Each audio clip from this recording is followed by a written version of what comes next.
Shane Mauss, ladies and gentlemen, live from our studio in beautiful 818. Thanks for having me. Thanks for coming, buddy. Yeah, I was saying before the show, you have the Duncan Trussell seal of approval. Yeah, thanks, Duncan. yeah. I just had my my second time on his show recently. Oh, He's an awesome dude. No, Yeah. he's one of the rarest people I've ever met in my life. I don't know anyone like Duncan. No, me either. There's a few guys that I know, but like that is just a stone cold original. Yeah.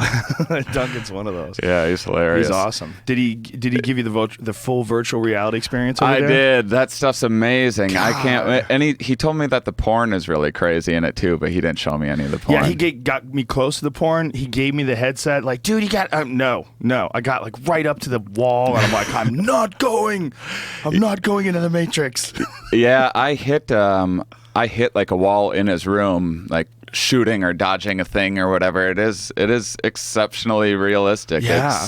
It's incredible. Did you do the archery game where the little guys storm the castle? Yeah. There's another archery one that I played too. That's awesome. And there's one that you had to an archery game where you had to dodge and you're like moving like the Matrix to dodge away from there. It was like a good workout. So you can see the arrows. Yeah. Yeah. No, I would imagine it is a good workout because I did his boxing one, and that's a good workout. You're like boxing against this guy, this video guy, and I showed it to some fighters, and I was like, I really think that this could be an amazing training tool. If they could figure out how to make the headset so that maybe if the cord was in the back, if it didn't interfere, as long as you didn't do anything when you had to spin around, it would probably be effective.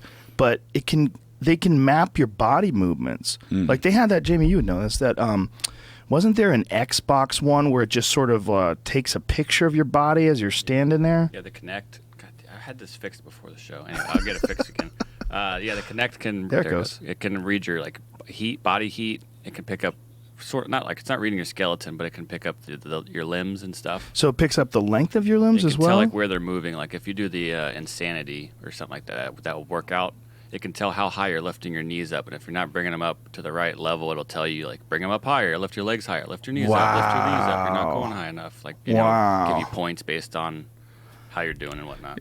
Obviously, this is rudimentary in comparison to what it's going to be in a few years. Oh, yeah. And with police training and stuff like that, especially once, I don't know exactly how they do it, but once it's like kind of wireless, so you don't have the cord attached to you, and then maybe you could have like larger facilities than just a small room eventually. And I think they're already doing that. Didn't you say they were already doing that? They're doing warehouses. They're setting up warehouses for VR sets, and they're going to have feedback in the warehouses like fans that blow wind on you, and there's going to be like movement on some parts of the ground. They're going to have that's like some amazing. cool shit. Yeah. I played one of the ones was a paintball one with other people that were online. Wow. And I mean, I guess we've had kind of people have been playing other people online, but when you're doing it in virtual reality, it's just a totally different thing. Well, I can only imagine. I saw there was one that they had these people on an omnidirectional treadmill. Have you seen those? No. You sit. I get the idea of it. Yeah, though. you're in a circular containment, and you have like a harness on your waist so that you don't ever walk forward and touch the bars, right? Yeah. So you're kind of strapped in place. And then your feet dictate which way this surface that you're on spins.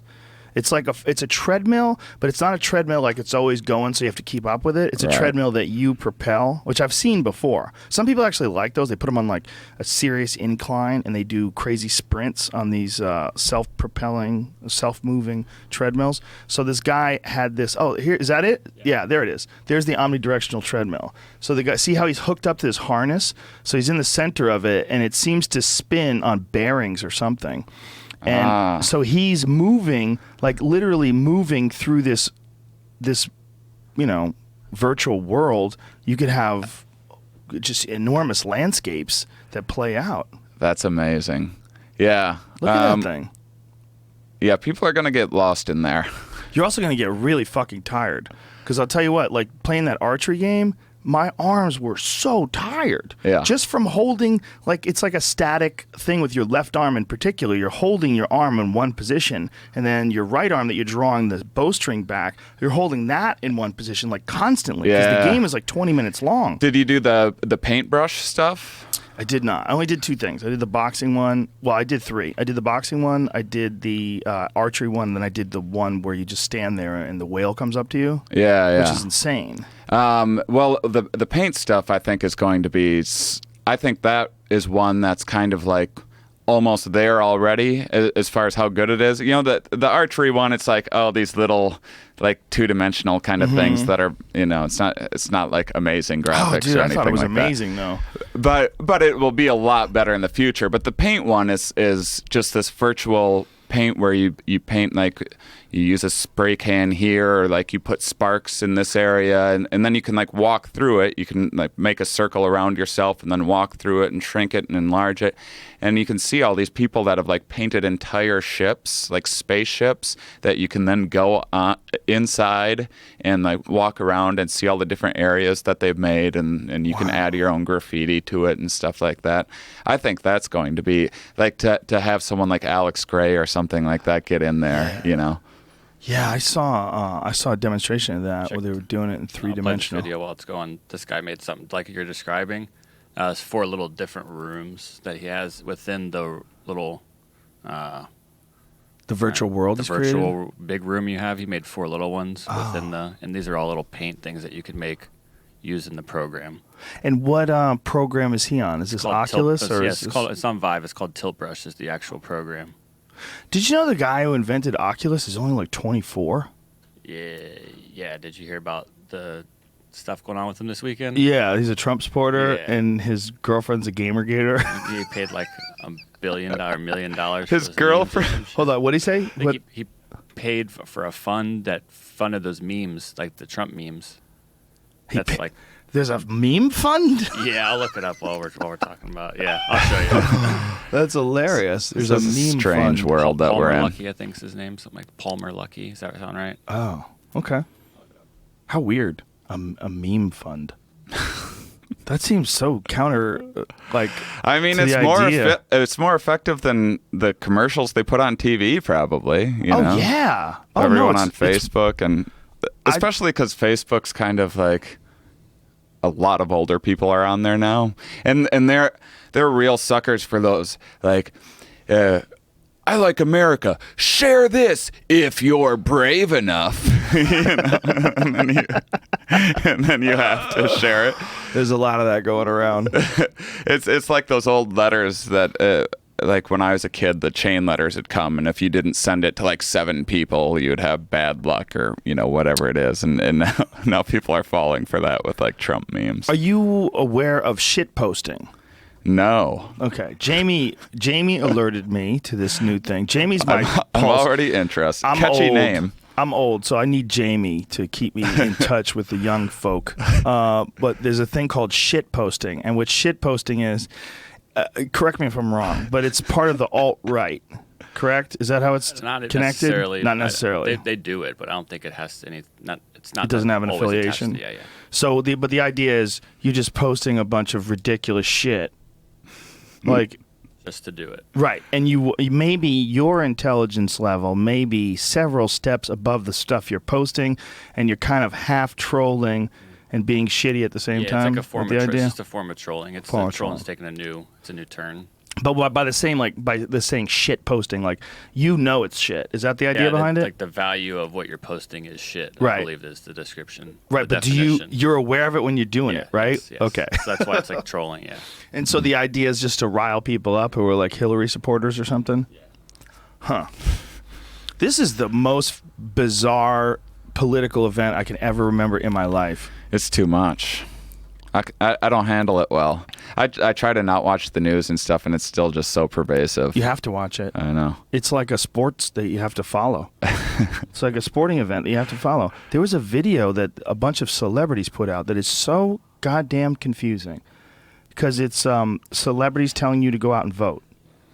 And they're showing all this stuff that makes both of them look fucking terrible. It's such a confusing video because there's all this stuff about Benghazi, all this stuff about like the Hillary Clinton scandals, the various scandals is playing on in the background while Iron Man, what the fuck's his name, Robert Downey Jr.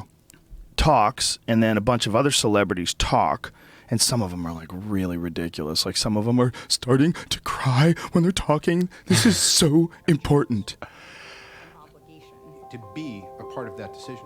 You might think it's not important. You might think you're not important. But that's not true. And the only way. But there's another version of this that has, okay, maybe this is different. I think I've been hoodwinked. I think this is probably the real one because it says save the day and the channel save the day. And the other one is someone made it and took their speeches with some of their imagery, but then put a bunch of stuff in the background showing like how fucked up the Benghazi situation is, how fucked up Donald Trump's past is, how many people are suing Trump University, like, and then so it makes this thing about saving the day. I guess most of what Save the Day is like anti-Trump. But when you see the video that whoever has created this put together online, it shows a lot of fucked up Hillary stuff too. It really lets you know, like, hey, you ain't saving shit, stupid. It's weird that it's changing this culture and with memes and everything else. It's completely changing what the role of politicians is, what the what the president actually does, whereas it used to be like you'd need a representative to ride on horseback or whatever, and now we don't really need any of that anymore, and so now it's just these are just people that are going around giving pep talks because by necessity they have to raise a certain amount of money, so they have to go to each town and say, America, I like America the most, the other guy doesn't like America the best, and I support the troops the most, the other person doesn't, and they're just giving the same talk in they're not actually, I don't know how they could have any time to actually be doing the job, they're just going around marketing, and it's kind of by necessity. And how about when they're marketing and they have another job already, like they're already a senator or something like that, and they don't give up the job, they just start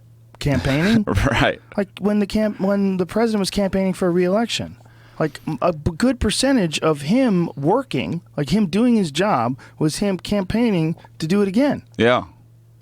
Yeah, that's what the fuck.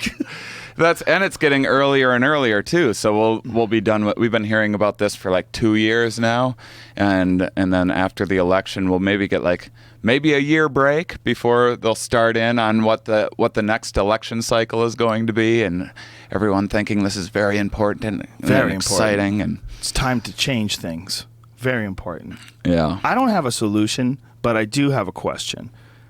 Like, wouldn't it be better for everybody if you couldn't advertise? Wouldn't it be better for everybody if you also couldn't pay people to put promos up or posters up, if that was completely off the table? Like, maybe you could say, listen, okay, here's the deal. People can support your campaign, they can get behind you, they can endorse you, but no ads. Yeah, like we need a cultural spam filter. Yeah. Because now, even if these people genuinely say it's just this person who genuinely wants to make a difference, is super smart, they know just how to do the job, they won't be able to. Right, they have to go out. Yeah, Obama's a very bright dude, seems like a hardworking guy, but he's still, he's just out there giving pep talks and having to, raise funds. And I think it's ridiculous to try to pretend that one person is even capable of running the United States government. Something so monstrously huge, encompassing the IRS, the CIA, the NSA, the FBI, the fucking go on down the line with every union and all the different special interest groups that he has to, they all contribute to his campaign. He has to help them out. There's so many different people he has to meet from other countries. There's so many different foreign interests he has to address. There's so many different deals that are on the table. How the fuck could he? It's like having 100 jobs. Yeah. And why not, rather than going to each small town and giving the same speech, I mean, we have the internet, we have TV, why not just get together and have like a podcast or like once a week where you just talk about what you're doing and what your plans are, and you're getting together with certain whatever experts you're working with, and giving a summary on what's actually happening and how things work, so people are involved and understand and can give feedback on it, rather 100%. I mean, that's because right now there's just like no substance. And even I used to think the debates were like, oh, okay, finally they're going to be saying something, they're of substance, but it's just you have one person on one side, one on the other, and they're just digging their trenches, and they're not open to the other person's idea. They're not having a conversation. Like I wish someone would just make these two children just sit down and have a fucking conversation over tea or something. But it's never something going to like happen that. because all they're trying to do is win. Yeah, And yeah. that's really what they're trying to do. They're trying to employ the best strategy for success. They're going to figure out a way to get in that fucking White House. Yeah. It's just so strange. Frustrating. It's so strange, and it goes along the same lines to me. Is there's some certain things that have been around for a long time that I'm like, how did they ever let this get in? Like, if you are operating for the greater good of the people, not for the most amount of money that you're going to receive for making these decisions, but if you're operating for the greater good of the people, why would you let pharmaceutical drug companies make advertisements? Why would you let politicians make advertisements? Why would you let the cigarette industry? How the fuck is that still around? Yeah. How are you still allowing that? And then you're saying that marijuana should be illegal. There's so many of these ancient things that are so ridiculous that have been around forever. Well, and then things like the DEA, which just what was that, 3 weeks ago when they decided they weren't going to reschedule it, even though everything's going that direction clearly. And not just everything. There's nothing pointing the other direction. Right. There's not like, well, we have some conflicting studies and it looks like marijuana could possibly lead to some sort of memory damage or this or that. No, there's none of that. Yeah, it's just it's kind of like, I remember the gay marriage debates like 10 years ago. It was just like, I don't care if you're the most homophobic, you have your religious beliefs or whatever it is, but the inability to see that this is happening, that this is where it's going, and you're just wasting a lot of time on a losing battle is kind of troubling, that people aren't able to look at society and be able to make better predictions. Well, they got caught up, and a lot of it is religious. A giant percentage of it is the beliefs that people have about gay people that are based on whatever religion they grew up with.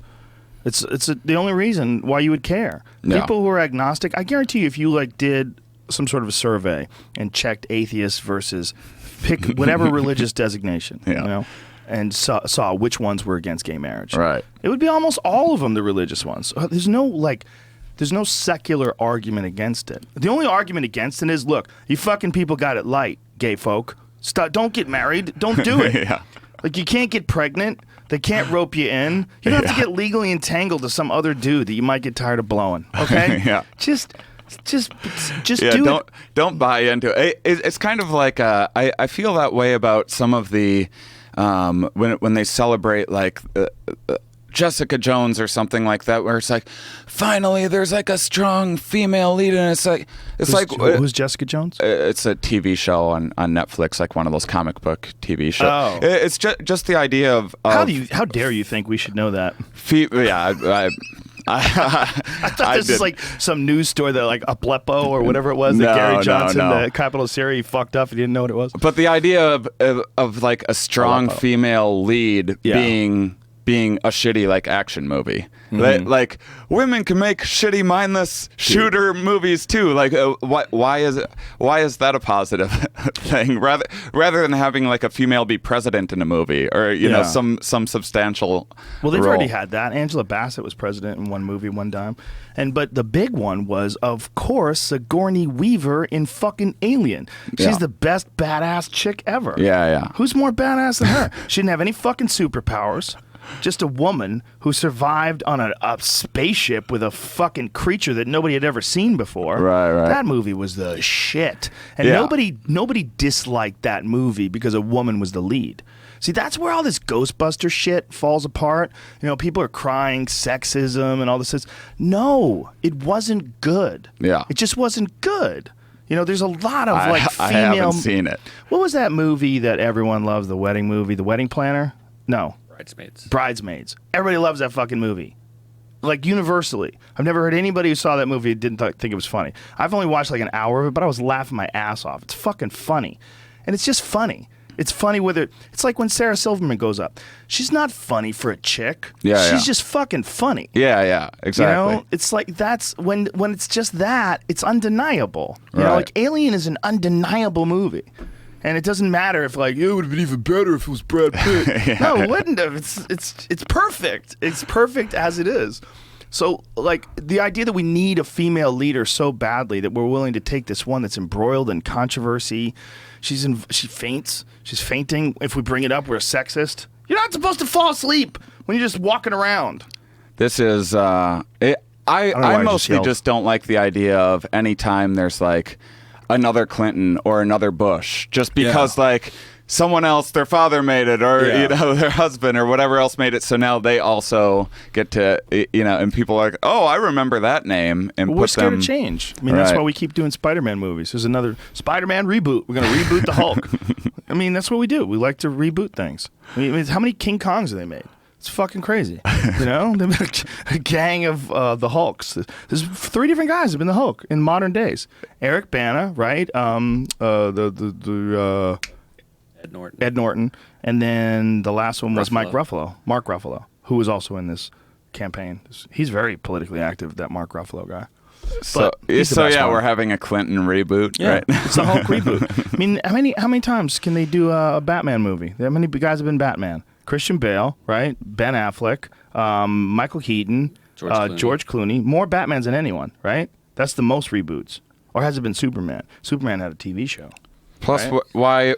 Why bother after Christopher Nolan? I mean, he knocked it out of the park with the. Which one was that? That was the last 3 with Batman Begins and Dark Knight and because he's the guy he made Inception and Interstellar and Memento and whatever. Well, the also, last... Christian Bale's just a motherfucker. That guy's great in everything. Yeah. He's great in everything. You know, you watch. I'm sure you've seen. Serial Killer. What is it? American Psycho. American Psycho. Oh yeah. Oh my God. And I really, that's a disturbing book, man. It's somehow or another way more fucked up in book form because it's way more graphic. Did you read it? No. Bret Easton Ellis? I don't read fiction, actually. I've been meaning to. Oh really? Yeah, I don't know why. It just doesn't attach to me. That's really common. There's a lot of people that don't.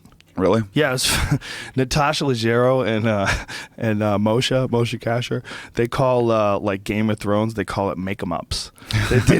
They don't like fiction things because you can just make up anything. Oh, now a dragon comes and eats you. I love it on TV, and I don't know. I think that if I read more fiction, I would have. I think it would help my vocabulary, and I'd be a better communicator possibly. But I just don't attach to it. Yeah, I like it. I like preposterous science fiction-y type stuff. I think that would be my way in. Yeah. Like stuff that dealing with physics and future and technology stuff. I like horror ones too. I was always a huge Stephen King fan just because it's just such a escape, you know? Like to read about something that's just fun but crazy, you know?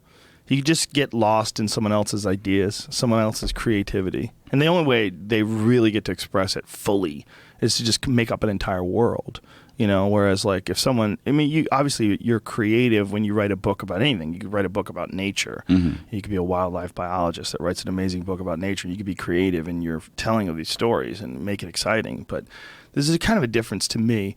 When I'm listening to a song or I'm watching a movie or I'm reading a book, I always try to think this is someone's creativity. Like this is coming out of a person's brain. Yeah, they invented this whole idea, this premise. Yeah. That's fascinating to me. Yeah. I don't have a mind for that. You like people who are into like creating movies, especially. I think that's a very specific mindset. Yeah, you know, of like looking at all these different things and going, "Oh yeah, I got to piece these together, and I have to have an arc, and I have to have, I have to have a hero, and I have to have this, and I have to have a. Okay, how do I mix this up? How do I make it good? I know that's like when I watch like Christopher Nolan or Quentin Tarantino or something like that. Like the story's so good, I'll like get teary-eyed just at the story structure, you know, and it'll end and be like, that was perfect. That's exactly how it needed to end, and I'm blown away by that and jealous because I can't imagine myself ever thinking of anything like that. Yeah, no, there's some movies that you just walk out of there, you're like, I'm going to do better at whatever I do today because I saw that movie. Yeah. You know who used to tell me all the time is Paul Mooney. Paul Mooney used to always say that when he wanted to write, he would go get entertained. He goes, go see a show, go see a live show, go to the movies. He goes, go be entertained, and then you'll write better. Yeah, I mean, I thought that with when I kind of got into doing more science stuff with my work rather than just straight stand-up, I realized that, well, if you want to be interesting, like read interesting things, be interested in interesting things, you know? Yeah. It just fills that well. I want to talk to you about that, but before I talk to you, I don't problem. want to forget about this. We were talking about what I think we say kratom. I think we call it kratom. And this is something that is in the news right now because it's helped a lot of people overcome opiate addiction. Yeah. And they're about to make it Schedule 1, meaning that it has no medical use whatsoever. No medical use. Right. Highly addictive, no medical use Are you going to take it right now live on this podcast? I'm going to take some right now. It's legal to do. Yeah. Boy, they're going to get you retroactively. I know. The statute of limitations on illegal drugs. It takes like an hour to kick in, and this is a very mild dose. It is 12:23. At 1:23, I'm going to start asking you weird questions. I'm already on some. Oh, you're already I on had some before. Damn. You just taking this shit all day long? No. I Just take it in the before morning? I do podcasts. Oh, and, why? I still have some pain management issues from an injury, and tell sometimes everybody about the injury because it's crazy. It's a crazy story. So this is a couple of years ago. I was in the best shape of my life, and I was rock climbing like 3-4 times a week and doing CrossFit and all this. And I was like, I've always been lanky like this my whole life, and I actually had muscles for the first time in my life, and just like felt like Superman. And I was supposed to be rock climbing. It's on my birthday. And there's some fires in Sedona where the rock climbing was supposed to be, and so we went for a hike instead, just to see a little bit of Sedona as my first time there. And I was out with my friend Mikey, and he was like this. He was like 300-400 pounds. I think he's like 400 pounds. Like his whole life, he's been like hugely obese, and then he went on this diet that he just drank coffee with butter in it for like 40 days. That's it? That's all he ate? Yeah. Oh, he cracked himself out. And then he... How much did he lose in 40 days? Like 1,000 pounds. Like 200 pounds. What? Like he lost like all of his weight, and then he was like a normal person. That sounds crazy. I know. He lost 200 pounds in 40 days? I don't know if it was that much. It was significant. It was like well over 100 pounds. In 40 days? Yeah. And he...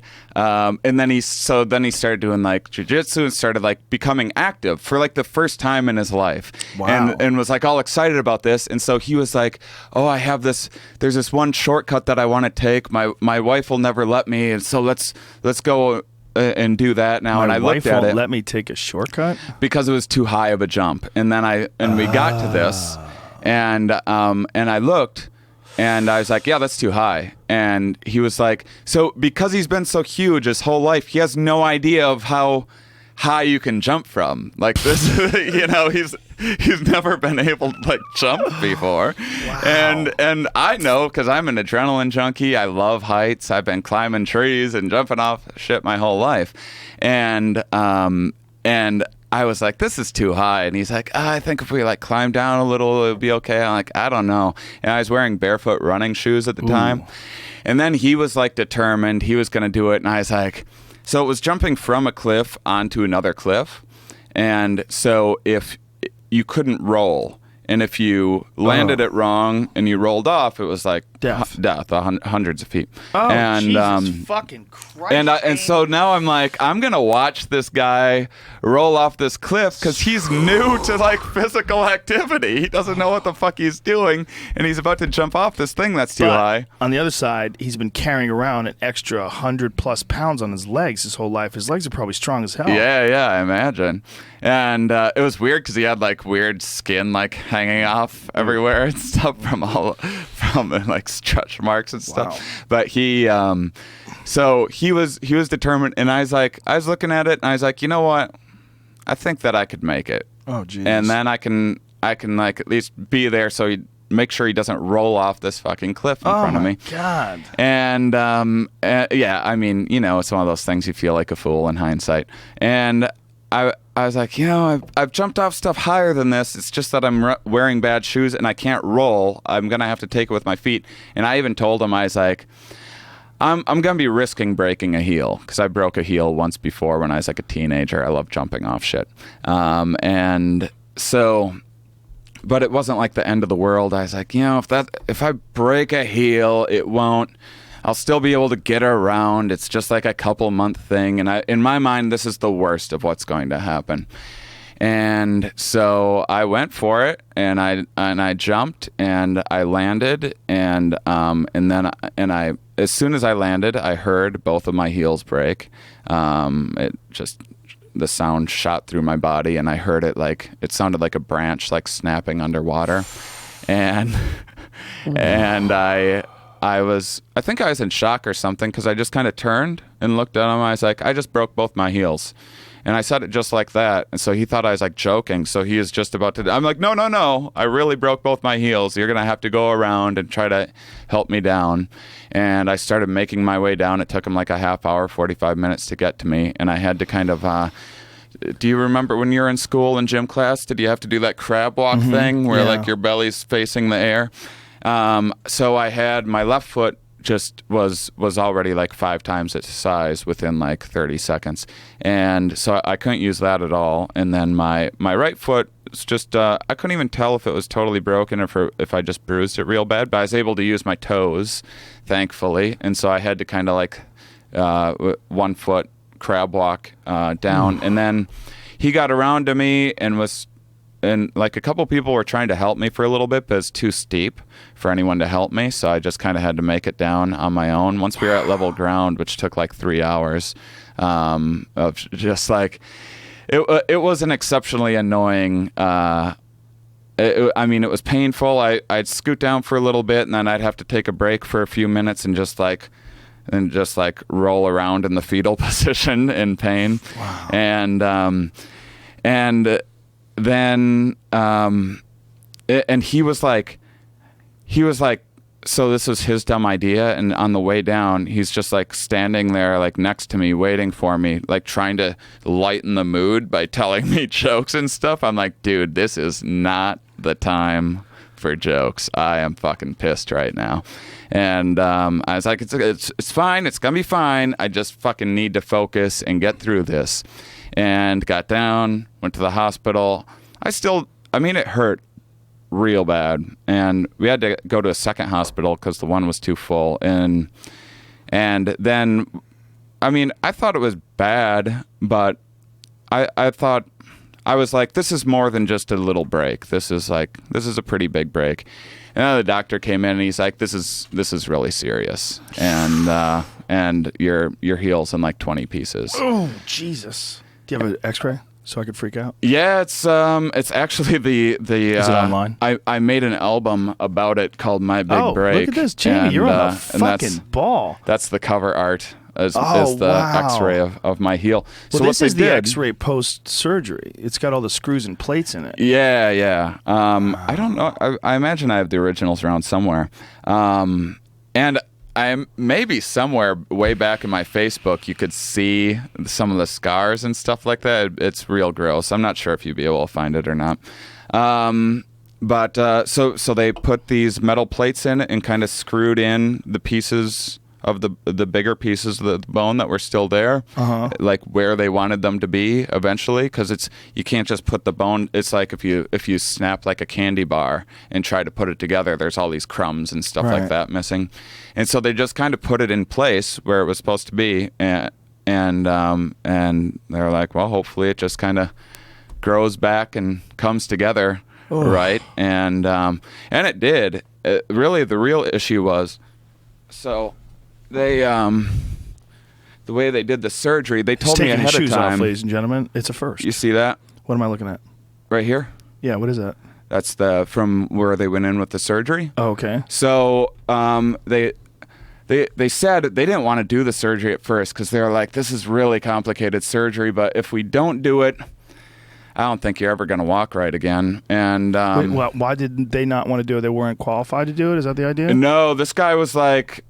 This guy, I got referrals, and this guy was like as good of. There's go further back than that. There's some real disgusting stuff. They just the area that it's in, and and so there's this it's like a 90-degree angle that they have to cut in the corner of it. Oh, there we go. That doesn't look good. That was like months and months later too. This is post surgery. This is like 4 months after the fact. That's it looks still like what it's it looked like. Dead tissue. Yeah, a lot of scar tissue and stuff. So see where it's open there, and that corner ripped open there. Like, I hope this corner doesn't rip open, because this sometimes happens with this surgery, and if it does, you're going to be really susceptible to infection. Right. And so at the time I lived in Malibu, and my place had like 50 steps, and there's no way I could like get up with groceries and everything with 2 broken feet. I could get around on crutches a little bit, but I ended up having to spend like 3 months in my parents' basement. Oh, God. Because I couldn't care for myself or anything. So like on top of having to cancel 3 months of work and not have, we don't have a safety net. Right. And having no income, and, it was actually like, I'm very grateful for my parents and everything, but it's just embarrassing when you're like, I had to move into my parents' basement. I'm sure they understand though. I mean, this is not like you just, you were a loser and couldn't wake up on time for your job. Right. You lost your apartment, This is just fuck, man. The worst part of it. How long did it take you to start walking again? So after 3 months, I got back on the road, and there was still this little kind of wound that had opened up, wasn't healing, and then I started. It was just taking. They told me it was going to take like at least 6 months to like start walking, and it ended up taking much longer than that, because so about 4 or 5 months in, I got on the road, and then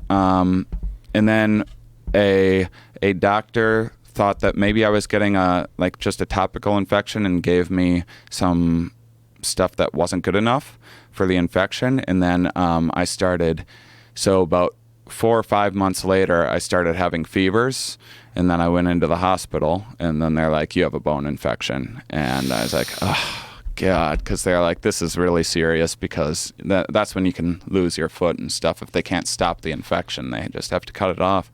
Oh, Jesus. Came back, canceled all my work again, came back to LA. They did a surgery, and I was really thankful that I'd happened to sign up for the healthcare. This is right when the universal healthcare just came out. Otherwise, I'd be bankrupt from it, but it was still, certainly, it was not perfect at all. They wouldn't let me do stuff out of state. I had to get myself back to California, and what do you mean by stuff out of state? You mean surgical procedure? Surgery and hospital checkups I had to pay. You had to do them in California because of your insurance? Yeah, and so when I was in Wisconsin, I had to pay out of pocket for that, and it's like kind of not supposed to be that way either. But there was I would call and try to, and the insurance company would be like, you need this one form. Okay, I'd call this company, and they'd be like, yeah, only doctors can get that form. And so I'd tell my doctor, and he'd be like, no, you can get that. You have to go here. And then it was like around and around. Sometimes I'd have to like pretend I was the doctor when I was on the phone with people just to get this fucking form that I'd need. And so I paid out of pocket. So I was like, getting medical bills were piling up. And so the second surgery, what they did was they just they took out the hardware. That's what got infected. And then they kind of, where the holes were from the screws, they kind of drilled those out a little bit, and then they just cut off. They cut as big of a hole as they possibly could in my foot to suck out as much of the infection as possible. And so I thought I was going to be in a hospital and I still hadn't walked at this point. And then I thought I was going to be. They were like, you'll be in a hospital for like a week and a half or so, 2 weeks. And I was like, okay, fine. Finally, someone's going to be like taking care of me. We're just going to get this done right. I have my computer. I was in good spirits and getting a lot of work done and stuff. And then like 2 days later, they're like, your insurance is saying that they think you're better and you need to go home. And now we need to show you how to like care for yourself. So they had to train me on how to. I had to give myself IV antibiotics 3 times a day. What? Yeah, they put they put lines in my arm, and I had to like make sure that they were sanitary all the time. And I'd have to wait a minute. Hold on a second. That's a complex medical procedure. Giving yourself an IV, dude. I had to Google it. I like fucking Googled Your how insurance. to do What's the name of your insurance company? it. I don't know. Do I have the?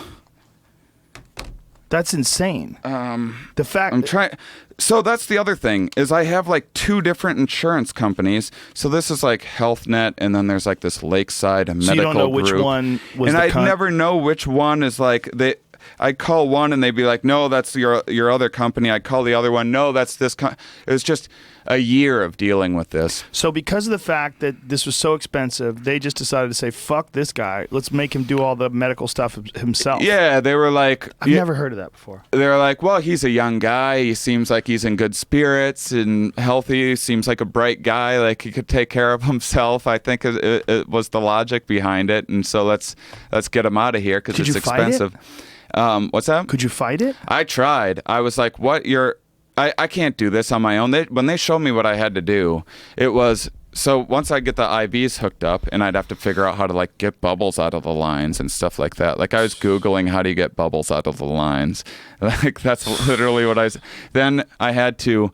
The first time they showed me what I had to do, I couldn't believe it. They're like, "Now watch this, because you're gonna have to do this yourself." And then, so this huge hole in my foot was packed full of gauze, and they started pulling out this gauze. I didn't know how big the hole was at first, but then it was like one of those magic scarves Like that a like clown kept car? on coming. Yeah. And then they're like, "So you're going to need to take this out, and then look in here, look in your hole. You're going to need to clean it out and like clean off your bone and stuff." Oh, Jesus. Every day. You could see your bone. Oh yeah, I had to like scrub it off, and then I had to pack it full of shit again, and all this with like wearing gloves and a mask and everything like that, and then I'd have to like put a rubber thing on to take a shower. I had to do this 3 times a day, and then I couldn't sleep either because I needed the IV antibiotics had to be every 8 hours, and it took 2 hours to do them, and so I could never get like a full 8-hour rest. So I was like, It took 2 hours to set it up? It took 2 hours for the IV fluids to go in. To kick in. Yeah. Oh, okay. Yeah. So you have to do, but you can't, So I'd hang up these bags and stuff. I'd hook up the IVs. Then I'd spend 20 minutes with my foot hole, and then after like a few weeks of that, see, they would always be like, "Okay, we can get you another home visit or something like that." It would be like a week after I actually needed it, because then I got this vacuum suction cup thing that they put on my feet, and they and it just kind of sucks all the infection stuff out and gets rid of it and closes up and creates like blood flow into that area, so it generates the things actually work amazingly well. But so then I had this device and like a vacuum, and I started performing again. I'd have to like take this vacuum off myself and like close up my fucking foot-hole and then go on stage and perform and then get off and put this vacuum back on and I remember because I had before I went through a big breakup before I broke my feet, and I had been in like 12 years of relationships, and so I was like, I'm not dating for a year. I'm not gonna have sex. I'm not gonna think about women for a year. I'm just gonna get my head straight. And I did that. It was great. Got tons of work done. And then when I started getting back into things, you broke your feet. It was no. I broke my feet during this time, which helped when like you don't have a sex drive when both of your feet are broken, and then but when I started getting back into it, like I remember I brought a girl back to my hotel when I still had this fucking vacuum on my foot, and I was just like, it was fucking awkward, and I hadn't had sex in like a year too, so I'm like trying to figure out how to have sex again. I got a fucking vacuum attached to my foot-hole. What was your health like? I mean, what kind of like energy levels did you have? It would seem like if you're going through, your body's trying to repair itself for such a long period of time, it has to wear on you, right? Yeah, I mean, it was more just the depression of it all, and the stress was harder than I was getting plenty of sleep and stuff, but it was a depressing time. But ultimately, it was kind of good in a way. Character building? In a little bit. I mean, I mean, I got a good album out of it. When I started in Boston, when I started doing comedy, I was like fearless. I would do like the ballsiest stuff, always trying new material, and I just did not give a shit. And I got a lot of attention for it, and I caught some breaks early on. And once I started making money and doing the road, it was like, then you're worried about like getting negative comment cards and all this shit, and that's like my livelihood, and it was just watering down what I was doing, and I wasn't fearless on stage anymore. And so after breaking my feet and having 3 months at my parents' house, it kind of was just like, I don't give a fuck anymore. I'm just doing exactly what I want to do. And it really created a change in my career. I thought that album and like the new act that I'm doing now are the best that I've ever been. How long ago was the incident and the accident, and how long did it take you to recover? So it was 2 years ago, in May, and then about 1 year in, I started using a cane, and then that was really hard when I started using a cane, because I was like, yes, light at the end of the tunnel. And then I realized, every other step that I take for the rest of my life, I think is going to hurt. Just every other step. And so it's like always on. That's why I take Kratom before a podcast, because there's always like a part of my brain that can't stop talking, that can't stop thinking about my stupid fucking foot. So is it hurting you right now? No, right now it feels fine. But when you walk here? Well, the Kratom helps, but if I'm not on that, most days it's just like having a pretty sore foot. And then some days, like probably now it's coming along better than I thought it would, actually. About 3 days out of a month, I have like this streak, and I don't know what causes it. I don't know if it's inactivity, the weather, whatever. I have a streak of like 3 days where I can where I should be using a cane again. Where if you saw me, you'd be like, what's wrong with that guy? Years later. Yeah. About a year and a half after I started using a cane. So I was on a cane for about 6 months, and then I started going without the cane and just using it sometimes. And so it's been quite an ordeal. Are you doing any exercising? Actually, as crazy as this might sound, I got back into rock climbing. I know how that sounds. Hear me out. I only do indoor stuff. So Here's what I can't do. I can't run or jump. I can't do any quick activities, and I couldn't do like squats or anything like that on it.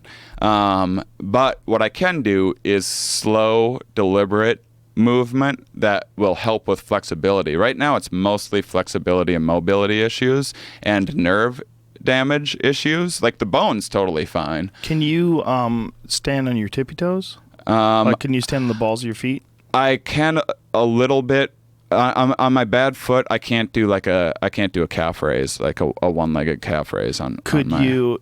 Could you bend down with your heels up? Could you like go all the way down? Like could you stay on the balls of your feet and then go down like a squat position with your heels off the ground? A little bit. What I was thinking, there's a thing called a Hindu squat. And what a Hindu squat is, it's a body weight squat, and I'm a big proponent of it. I love them. I do them all the time. And I do them in sets of like 150, 160. Sometimes when I'm in really good shape, I do 200 at a time. And then I do, this is my main leg workouts. I do those, and then I do kettlebell squats afterwards. But the thing about the Hindu squats is it's all body weight. You don't use any weight. Sometimes I put a weight vest on, but most of the time I don't do any weight. But if you look at that diagram up there, you see when you go down, your heels come off the ground, your hands go behind your heels, and then as you go up, your hands stay parallel to the floor in front of you. So as you go up, you push off with the balls of your feet, not with your heel. So as opposed to a regular squat, rather, if you had weight behind your back with a bar, that weight would be on your heel. You would actually like concentrate on keeping it on your heel, concentrate on keeping your, when I do squats like with weight, I look up. I always look straight up, so I make sure that my spine is in alignment, but there's a lot of weight on your heel there. Yeah, yeah. But with the Well, Hindu squats, no. Actually, that doesn't. The weight on the heel, like the heel's totally fine. It's more of a mobility issue, and like all the tendons and stuff like that they went through during the surgery, and all the nerve damage from it. So like actually going up on my toes is one of the harder parts. Maybe it'd be a good thing to break everything up in there. Yeah, it does. When I do like a really intense hike, my foot feels better. Oh man. Yeah. Well, you should definitely do these then. Yeah. I guarantee you they would help. I want to get on the fucking Joe Rogan program. Right, Tell me, give me a rundown of everything I need to do. I want to start. I was in the best shape of my life, and this whole thing it made me fall out of all of it, and I would love to get back there again. I guarantee you, if it's just a mobility issue, if you don't have actual pain in your heel, I bet you can get back to it. Because I know a lot of guys have plates all over their body. Yeah. They have all sorts of different things holding their bones together, and they get back into full Yeah, shape. and I do. I need to like break up the scar tissue and all that kind of stuff. See this woman here? Okay, she's doing it wrong because you're actually supposed to go on the balls of your feet, and you're supposed to drop your ass all the way down to the back of your calves. People doing YouTube things, I don't know how to do it right. There's a guy named Matt Fury. He's kind of an odd duck, but he's a big proponent of them. He's got a bunch of videos of him doing it online. Here you go. That's how you do it. See how this guy, as he goes down, his heels come off the ground, and then he touches the ground like in a circular motion, and then he brings his arms parallel in front of him. These are great. I think I could do that. They're super easy for like the first 10, and then 20 gets a little harder, and then 30 gets a little harder, and then 40 gets a little harder. And then you start hitting like 90, and you go, okay, I got 60 more of these motherfuckers to go. And then you know, your legs get super fatigued. But that's like what I like to do for legs. I start off with kettlebell swings just to sort of get everything loosened up. I do it light for a couple sets, then I do heavy ones, and then from there, everything's all warmed up and loosened up. Then I get into those Hindu squats. And I just do, because I feel like that's something that's always hard to do. Like I went hiking in Nevada with a couple friends of mine that were very fit. My friend Dan Doty, who was we were doing a TV show up there, and he was the cameraman, and he was much better than me at doing these hill things, and I was realizing while I was doing it, like, God damn it, this is a very specific thing. Like if you do it all the time, if you like cameramen especially they get in some really incredible shape and they do these outdoor shows because they're constantly carrying this camera and walking around. So like if you were doing a show on hiking and you had a guy following you, this guy has to follow you, all the stuff you're doing, plus he's carrying a big ass fucking camera. As he's sitting there shooting what's supposed to be you doing some impressive thing. Like, fuck, I'm the one with exactly 60 pounds He's on the me. real athlete. But just the ability to pick your body up and down like for long periods of time, just hiking. You know, like you could lift weights and you could do a lot of stuff that you feel like, oh, I'm in pretty good shape. But it's the monotonous grind of hours and hours of going up hills. You go, whoa, this is something different. Well, it also, with hiking, your foot goes in all these unpredictable angles, and that is what's helping the most. Like I do stretches and stuff like that, but I feel like the stretches, I'm not mixing it up enough. Like I do, yoga's been helping. When I got back into rock climbing, my gym had a yoga class, so I was able to do that again. Can you balance on one foot? A little bit, not very well. Does it get shaky or? Like... Yeah, like my also. I mean, fortunately, it was my dominant leg that got hurt, so I think it will keep on recovering well because there's a little more strength to start with. But my calf is pretty atrophied and everything, so I just also have to get a lot of strength back, which is I've also kind of been. When I fell out of exercising, I've been a little lazy about it too. Isn't that interesting how easy that is to do? Like even for me, like I've been exercising my whole life, but if I take a few days off, I know I have to get back to it. Yeah. But part of me is like, come on, man, fuck this. I've never been an exercise guy, but I was probably working out like doing something about 3 hours a day, like rock climbing or swimming or jogging or CrossFit or doing some boxing stuff. Yeah, it was like I was just like on a kick because I had quit drinking, which I drink again now, but I had quit drinking and smoking cigarettes, and so I was. Do you smoke cigarettes now? I'm vaping now. I started after I started drinking again. Cigarettes followed shortly after, and then I've been smoking cigarettes for about a year, which I fucking can't stand cigarettes. And so I've been vaping, and I'm hoping in like 3 months I'll be able to go from vaping to Chew. I don't dip. think I want to do the dip. I tried dip recently. It gives you quite a buzz. Yeah. It's interesting stuff. I actually accidentally swallowed it. But here's one of the most interesting things that I learned from the injury was how your physical health or well-being alters your perception of the world. Like have you ever heard of this study? They do like the hot and cold cup study, where they have someone come in to fill out a survey. That's what they tell them, and then a person gets in an elevator, and there's someone in there, like Confederate, an actor, is in there that's like, here, my hands are full. Could you hold this cup for me? And it's either like a hot cup of coffee or whatever, or a cold drink. And the person's like, sure, takes the drink, goes up the elevator, gets off, gives it back to them, says bye, goes in, takes the survey, and then afterwards, and this is what it's actually about, afterwards they go, did you meet anyone on the way in? And like, actually, I met someone in the elevator, and then they'll be like, so can you describe that person? And if they had the hot drink, they would more often describe them as being like warm or friendly, and if they had the cold drink, they would describe them as like cold or distant. and the idea is that the way our brains evolved kind of these higher ideas of what like being distant as a personality trait or whatever means has to be built over this pre-existing kind of five senses kind of software, and so there's all these metaphors for things. So you call someone like bright, or you say we're having a deep conversation, or someone's shallow. So a lot of these ways in which we describe life is kind of used through these physical metaphors.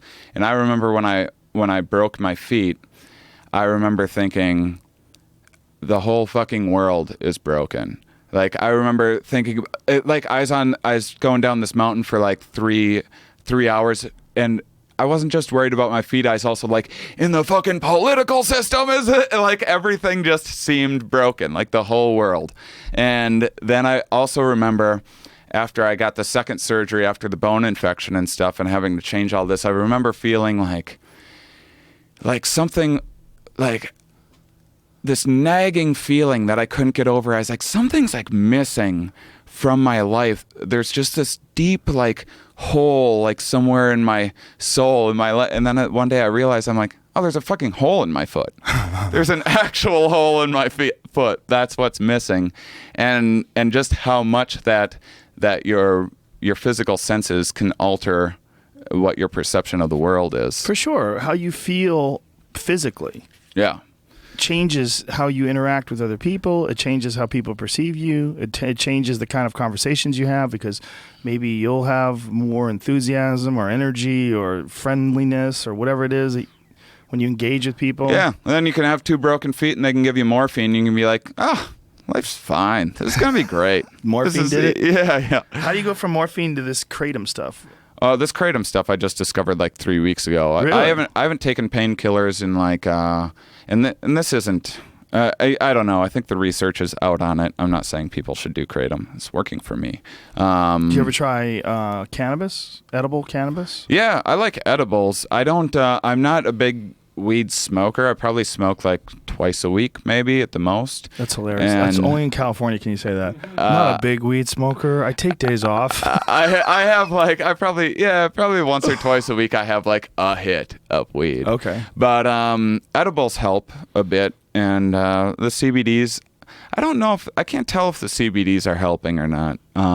It seems like they do a little bit, but I'm still experimenting with some of that stuff. The kratom, I was just in I was in Wilmington, North Carolina, doing this Dead Crow Club, and when I'm doing lots of stand-up and on my feet in one place is when it seems to have a lot of trouble.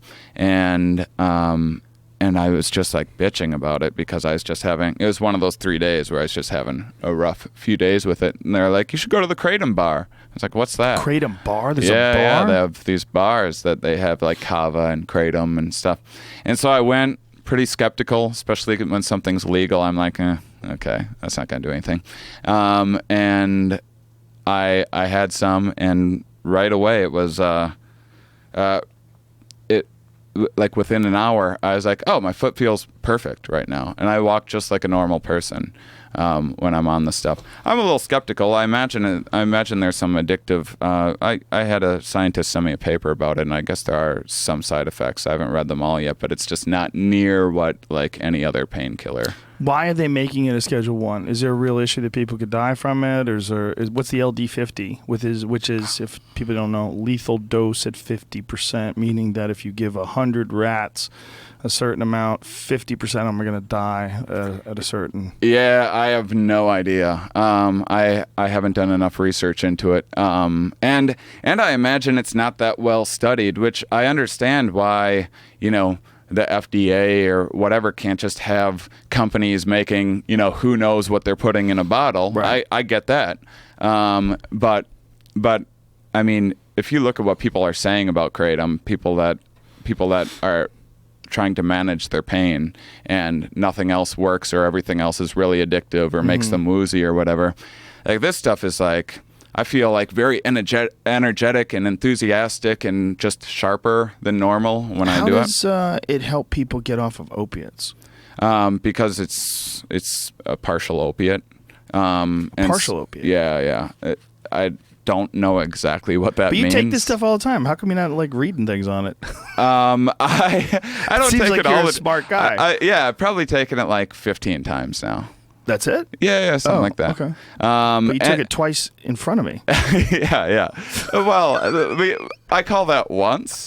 We'll count that as one. Okay. It's going to be illegal next month, so I'm going to try What this in the stuff and fuck? see how it feels. What's the justification? Is there any justification for the Schedule 1 classification?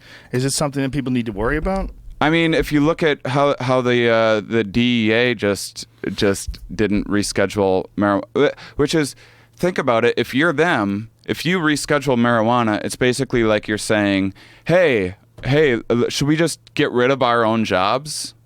Should we just make a law that gets rid of our jobs? And that's a of course cynical they're way not of going looking to. at it. That's a cynical way of looking at it. The people who aren't aware of the reality of all the facts and statistics, they will look at you and go, well, that's ridiculous hippie bullshit. But no, it's not. No, that is what's going on. And there's no other way around it. Yeah, I mean the Mauss organization, which is actually sponsoring my tour that I'm doing, when I've had them explain on, what that is. Mauss, a multidisciplinary association of psychedelic studies, and they're the ones doing like the MDMA trials and stuff for PTSD and whatnot. And they say they actually like working with the FDA. Like, the FDA is not the problem at all. DEA. It's the DEA. Well, a bunch of cops. Yeah. Listen, one of the big issues with medical marijuana or legalizing marijuana is prison guard unions, which is kind of hilarious. Yeah. It's like they're literally trying to keep things illegal so that they keep their jobs, so they have more hours. Exactly. It's crazy. It's, again, one of those things that shouldn't be legal, just like advertising drugs. It's one of those things. Well, when Nixon scheduled it in the first place, he hired a team of like scientists and all of these different politicians and different experts in different fields to advise him, and then they advised him to not schedule it, to have it be legal and focus on treatment for things. And he was like, nope, we got to get rid of these hippies. Well, that's what it did. It really, and this was something that came out over the last year. I don't know, it was the Freedom of Information Act or whatever it was, but they released some papers that showed that what the drug war was truly all about was the civil rights movement and the hippies, the anti-war movement and the civil rights movement, and that they were trying to attack the leaders of the civil rights movement and the leaders of the anti-war movement, and one thing they all had in common was marijuana. So and LSD, and mushrooms, I'm sure too. So that's when the sweeping Psychedelics Act of 1970 was passed. It was all passed under the guise of attacking the political forces that were trying to take Nixon out of office. Nixon was such a piece of shit. He was such a horrible, horrible piece of shit. When you go back and see what that guy did and who he was and what he stood for, it's wow. When you're like getting impeached or have to resign, wouldn't you like go back and look at the things that he did and be like, you know what, maybe we do a redo on that whole presidency and whatever he did, just we re-examine that? Yeah, all the different things that he was involved in. Yeah, they should have gone over everything that he passed with a fine-tooth comb. You got a crook in office. I'm not a crook. Yeah. He was a real crook, real scary guy. I have my take on why all of that happened was because of psychedelics. Psychedelics have this testable effect on a person's openness. So if like there's this big 5 personality indicator, it's not perfect by any means, but it's used quite a bit in psychology. So you have conscientiousness, like I'm low in conscientiousness. I'm a very disorganized person and kind of messy. Agreeableness, I'm a little low in agreeableness, like I like to argue with people and stuff. And then there's stability, or sometimes called neuroticism. I'm in the middle there. And then there's extroversion, also in the middle. And then there's openness. So if you're very high in openness, that means like you, not only are you not averse to novelty, you can't get enough of it. You love new restaurants, traveling, meeting new people, having going on adventures, and if you're and the side effect is you're the kind of person that maybe ends up not having respect for authority and ends up like getting in trouble with the law, or you're a little overly spontaneous or a little too adventurous and you break your feet or whatever it might be. Are you a tarot card reader? Yeah, I know. It sounds a lot like tarot cards. And really, some of these things shouldn't be taken much more seriously than tarot cards. But no, I think it does do a nice job of... So you ask people questions like, do you consider yourself a clean person? Like strongly agree, strongly disagree, wherever in between. And so you're filling out questions like that, and that's how it's kind of determining. And it's self-evaluation, which there's problems there.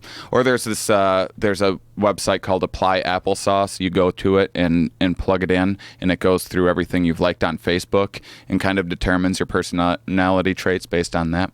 So if you're really low on openness, you're like the kind of person that's always been in their hometown, kind of why go anywhere else? This is great. Traveling is scary to you. Your country's the best. You haven't been to other countries, but you know that your country is the best, and your whatever church you're brought up in is absolutely the right one. The other ones kind of sound ridiculous, and outsiders are very scary. And one thing that that psychedelics have been pretty well studied to do now is that a single dose of psychedelics will, for a good amount of time, often a year, sometimes for the rest of your life, you'll be more open. You'll rate higher in openness for the rest of your life. So people were doing more psychedelics at this time. And so if you're low in if you're low in openness, you're often a pillar of the community because you love laws. Like, laws are your favorite. You have this nice little playbook that you can live life by, and you wish they were stricter so more people would follow them. So if you're a lawmaker, these are your favorite people. And then if these people were, young and in college and like, oh, what the heck, everyone else is doing that, and then all of a sudden becoming more open and starting to question authority, I think it did play a little bit of a factor in a little bit of the civil rights movement. So you think this was a conscious decision by the powers that be to try to limit psychedelics because they were worried specifically about people becoming more open? No, I don't think that they understood that's what was happening. Okay. I think that psychedelics had this effect. I don't think the government knows a lot. I don't think they do either. But they did do those. There's quite a lot of tests that went on especially with LSD, with the military, and then of course there was the very famous Harvard LSD studies, which there's a good argument created Ted Kaczynski. I'm sure you're aware of that, right? Right. What was the German documentary? I believe it's called The Net. That was all highlighted how Ted Kaczynski, the Unabomber, was a part of these LSD studies at Harvard. They fucking fried that dude's brain. He went to Berkeley. He's probably crazy already, but he went to Berkeley, became a professor, hoarded off all his money, just saved enough money to implement his plan, and then bought that little cabin in the woods and started killing people who were involved in technology. Because he was convinced, because of his LSD trips, and really, he's right. Well, he was an exceptionally bright guy. That was what was kind of peculiar and very scary about him. Like he was a genius. Well, that's how they found him out. His brother recognized his crazy rambling scribe from the manifesto. Right. His brother recognized the manifesto and probably is thinking it might be his brother anyway, because when his brother came back from the LSD trips, apparently he was absolutely convinced that technology was going to be the end of mankind, that we had to stop it in its tracks. That it was this like Trojan horse, and that people were creating all this technology, but he was extrapolating. He was seeing the future and seeing everything, and he's right. He's right. I mean, this is one of the things we're talking about today. As AI becomes more and more of a reality, even Elon Musk, that the famous speech that he said that we're summoning the demon. Like, this is essentially what Ted Kaczynski saw. He's just in his crazy fucking head. He said the way to fix this is to kill people that are making technology. I mean, he's nuts. Good idea, poor execution. Well, not even a good idea, just an odd reality of the possibilities of the future. Yeah. Well, so to clarify, just so I'm not coming off like I think it's a conspiracy. I don't think the government knew any of this stuff. I don't think anyone knew a lot of these effects. I think like a lot of these like cultural memes or laws that happen is just kind of something that just kind of happened, an idea that was stumbled upon that just kind of ended up working in the interest of the lawmakers. Yeah. So I think people happened to start taking more psychedelics because they're popularized for therapy use and whatnot. So it just happened to be that people started doing psychedelics, and it happened to be during the civil rights movement time. And when people did take psychedelics, and people didn't know this at the time, happened to be opening themselves up and questioning authority more because that's what they happen to make you do. And then all of a sudden, there's a lot more troublemakers out there for the government. And then they associate those two together. Yeah. Also, that's one of the things that I find interesting. I think it was Timothy Leary said this, but apparently Terrence McKenna asked Timothy Leary, and he denied that he ever said it. So no one knows who said it, but it was one of those guys during that time, said that LSD has been known to create, cause people to go, LSD has been known to cause people who don't take it to go crazy. Yeah. Like, yeah, that's a fun way I'm of putting paraphrasing. it. It was more elegant than that. Yeah. But that was...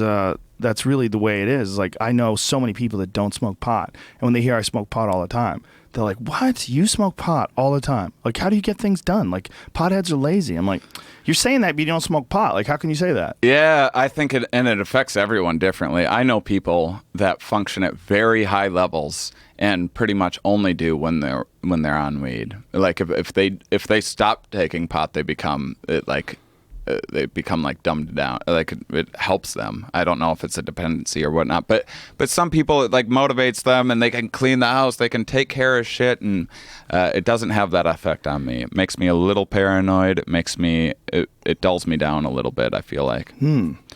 But edibles I like. Edibles don't have that effect. Well, do different strains have an effect on you differently? I can't tell. Can't tell? I mean, I feel like I've tried a bunch of different strains, and I can't find anything that I like to, at the end of the night, have a hit of weed if I'm like by myself and watch a movie or something like that, or if I'm just hanging out with a friend watching a movie. In a social situation, like I wouldn't want to. The reason why I wouldn't want to smoke weed, like before doing this podcast, is because I would worry that I would get in my head too much and be overanalyzing things. Well, also when you're doing something like this, it's being broadcast. Like if you and I were just hanging out and we smoked a joint together, we could say ridiculous shit and then go, "How we can dumb smoke did that sound?" together. That's one of the things that we've done on this podcast a million times. Just do it, and then people you say ridiculous shit and say, "Oh my god, it's so ridiculous," and then people realize, "Oh, everybody gets retarded when they smoke pot. It's not like just me." Yeah. But I think that there's some people like you that say that different strains don't affect them any differently. And I don't know that they don't. You. I just can't figure out what it is. For me, there's a real big difference, particularly with like the Kushes, like any like serious indicas.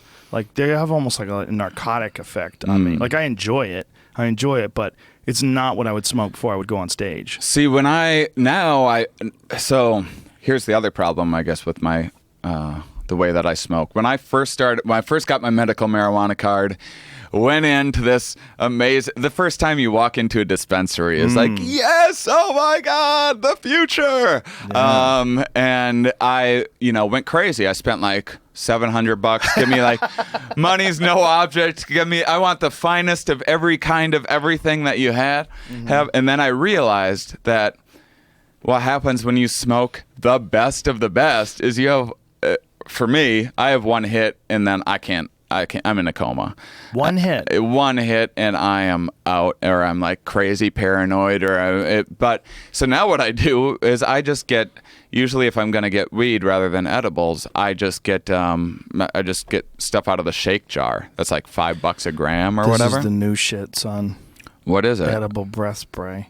Is that what? Is it like a CBD or is it? No. No, this will change your fucking life. This it's 1,000 milligrams a dose. I don't know how it works, but you're only supposed to take 6 pumps, and you get 1,000 milligrams or something. I don't know. The whole thing is 1,000, and it's about. But that's not right, because 6 this milligrams per spray. This one is 175. Oh, then this that's is a smaller light one. Yeah, there's different. Is it a smaller there's size? like 375 milligram. The whole bottle is that much. But I think 6 there's milligrams of spray. Yeah. Can I try it? Yep. That's probably. I think even there's like some And that then are just put it more- under my tongue, and Yeah. then. I think there's some that are more potent. This Yeah. one's the most potent. Anyway, this one that's the most potent. This is 1,000. This is Yeah, the like there's like 1,000 motherfucker. milligram brownie. You're not supposed to eat the whole thing at one time. You're supposed to take like a nibble. Well, he makes a 1,500 too, which is really problematic. What I like about edibles is how it's measured, and there seems to be like a little difference in between brands and stuff. But I know 5 milligrams, nothing. 10 milligrams, just kind of feel a little good. 15 milligrams, I'm starting to get high. 20, now I'm high. 25, now I'm really high, and I don't do more than that. I took 10 sprays and then did a podcast, and I was shitting my pants. I think I might have done 12. 12 sprays, and I did a podcast where the whole time I was doing the podcast, I was skiing downhill, just hoping I didn't have to change. Like, hoping I didn't have to turn or avoid another skier. I was like, oh, Jesus, stay up. Just stay up. Yeah, I've been high on stage probably 20 times I've been doing comedy for like 12 years or something like that. And I probably had 10 of those times where I felt like I was giggly and having fun and it helped the show. And then I had 10 of those times where I was just like, I couldn't think straight. I couldn't remember anything. And it's just not worth the risk for me. It's total crapshoot. Yeah. I one time I said the setup of one joke with the punchline of another joke. And at the time, like, it was just a really hot audience. Right. And I was doing really well. And at the time they laughed. And I was like, I realized why. I was like, wait a second. What are you guys laughing at? And then I went back and I told both jokes and explained why I screwed up. So I'm like, so I don't know what the fuck you guys were laughing at, because Did they what I laugh at said that? made no sense. Maybe it was just my inflection was funny or something like that. Wow, that's funny. Yeah. Maybe they didn't want to seem stupid. Yeah. It's like one of those Dennis Miller things. Yeah. You laugh at his reference. Oh, yes. You know what was a heartbreaker for me? Somebody told me he doesn't really know what he's talking about, that he just comes up with like these really obscure references because they work well in a joke form. Really? Norm Macdonald told me that. He was like, yeah, he doesn't even know those things. I went, what? Come on. Yeah, there is. I just had a podcast talking with a guy. Like, one of the reasons why we laugh at things is because you're conveying that you have that same knowledge, you know, that you get it, that you understand the Right. context for it or whatever. It's like advertising that you also know this. Well, you want to be in with the cool crowd. Yeah, The cool yeah. crowd knows the joke. Ah, that's hilarious. Yeah, yeah. Why is it hilarious, Shane? Because I want you to like me. I know. It's weird that a lot of and I have plenty of movie references and stuff now, but it seems like a lot of the quote unquote like smart comedy these days is just like movie references. It's like, well, why is that? You watch a lot of TV. Like, I don't get why that's smart that you know of this obscure show that like I you don't just know what watch you're too referring much to. TV. You go into alt rooms or something? Is that what that is? That happens in alt rooms. That's kind of, but I mean, I like alt rooms as well. But I see that sometimes where I'm like, that's just a movie that no one knows about that you watched. Like, I don't get why that's smart. That's not. It's not like indicative of intelligence. It's just like, ooh, other people don't know that, so it seems like it's smart. Right. You're clever because you remembered something Right. that's pointless. Yeah.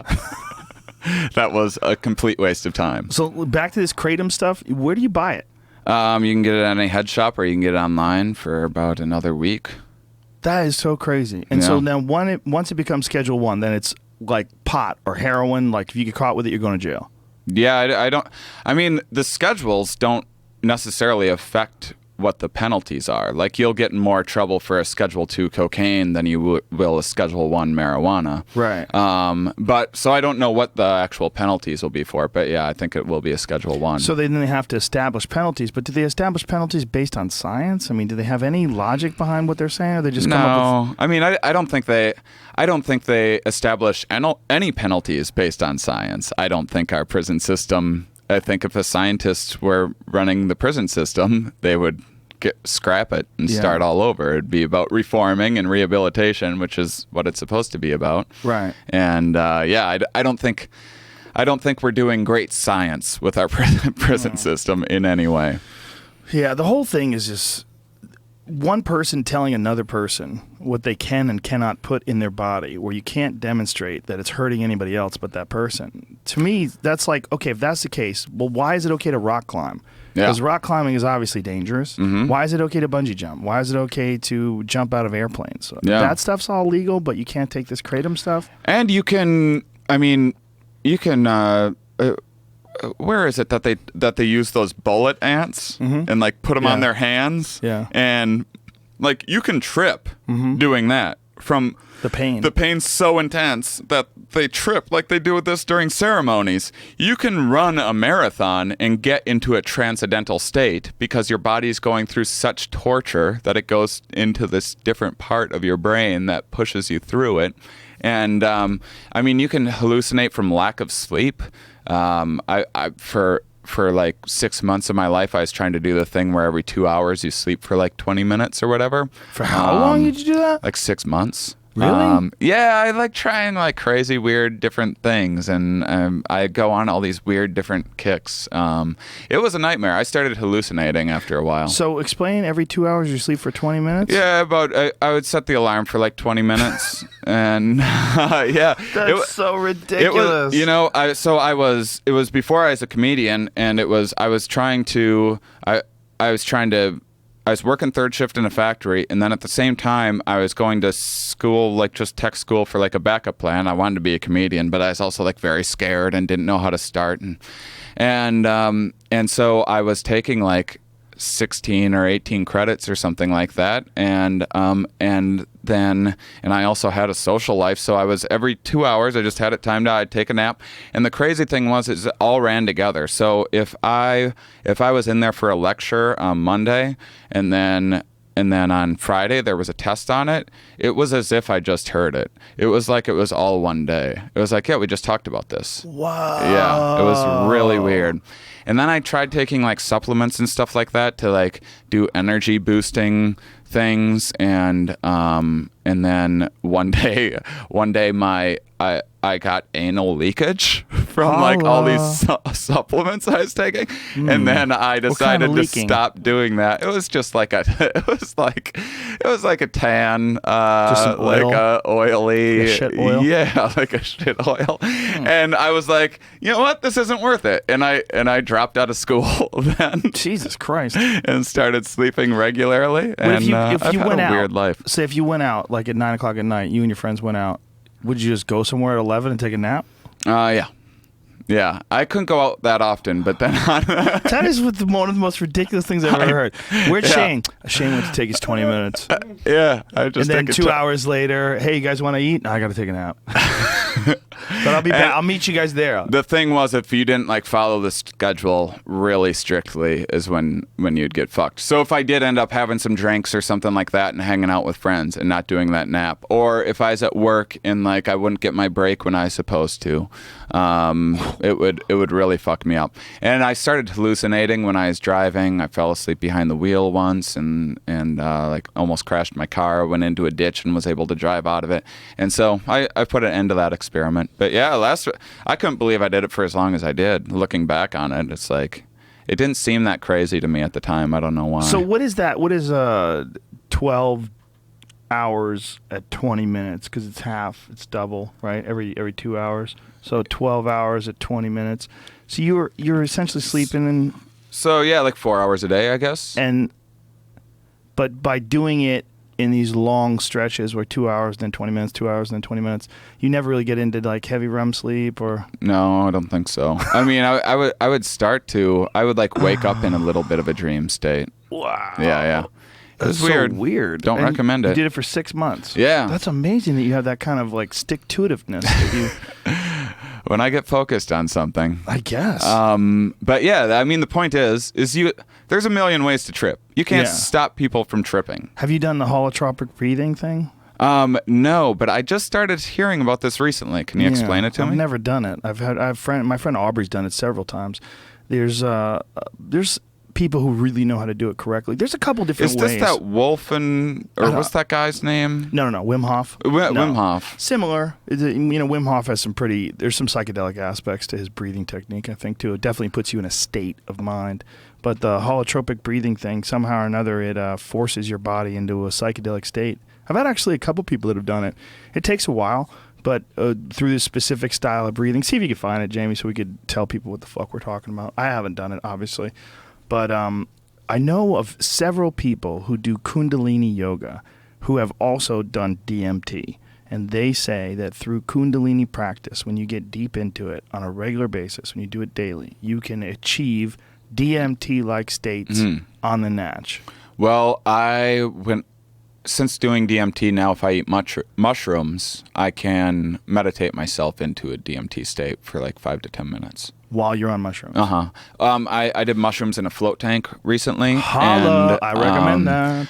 And that was, I don't know if it's because of how much DMT I do or whatever, but that was like a DMT trip to me. Yeah. It was like, but a little more controlled, and I could pop out of it anytime that I wanted to. But that was like I mean, it would take me like 5 minutes to get into it. And then within 5 minutes, I mean, I had music playing inside of my head and like these crazy like DMT stories happening in different worlds that I was seeing, and like palaces and like other areas with like scary weird clowns and stuff like that. It was the best trip of my life, and it was like full on hallucinations, because I did float tanks a couple times just sober, and I never really saw anything. I didn't like hallucinate or anything. It was just kind of like meditation on steroids, I felt. It is definitely like meditation on steroids, but float tanks are something where the more comfortable you get with the experience, the easier you slip into it.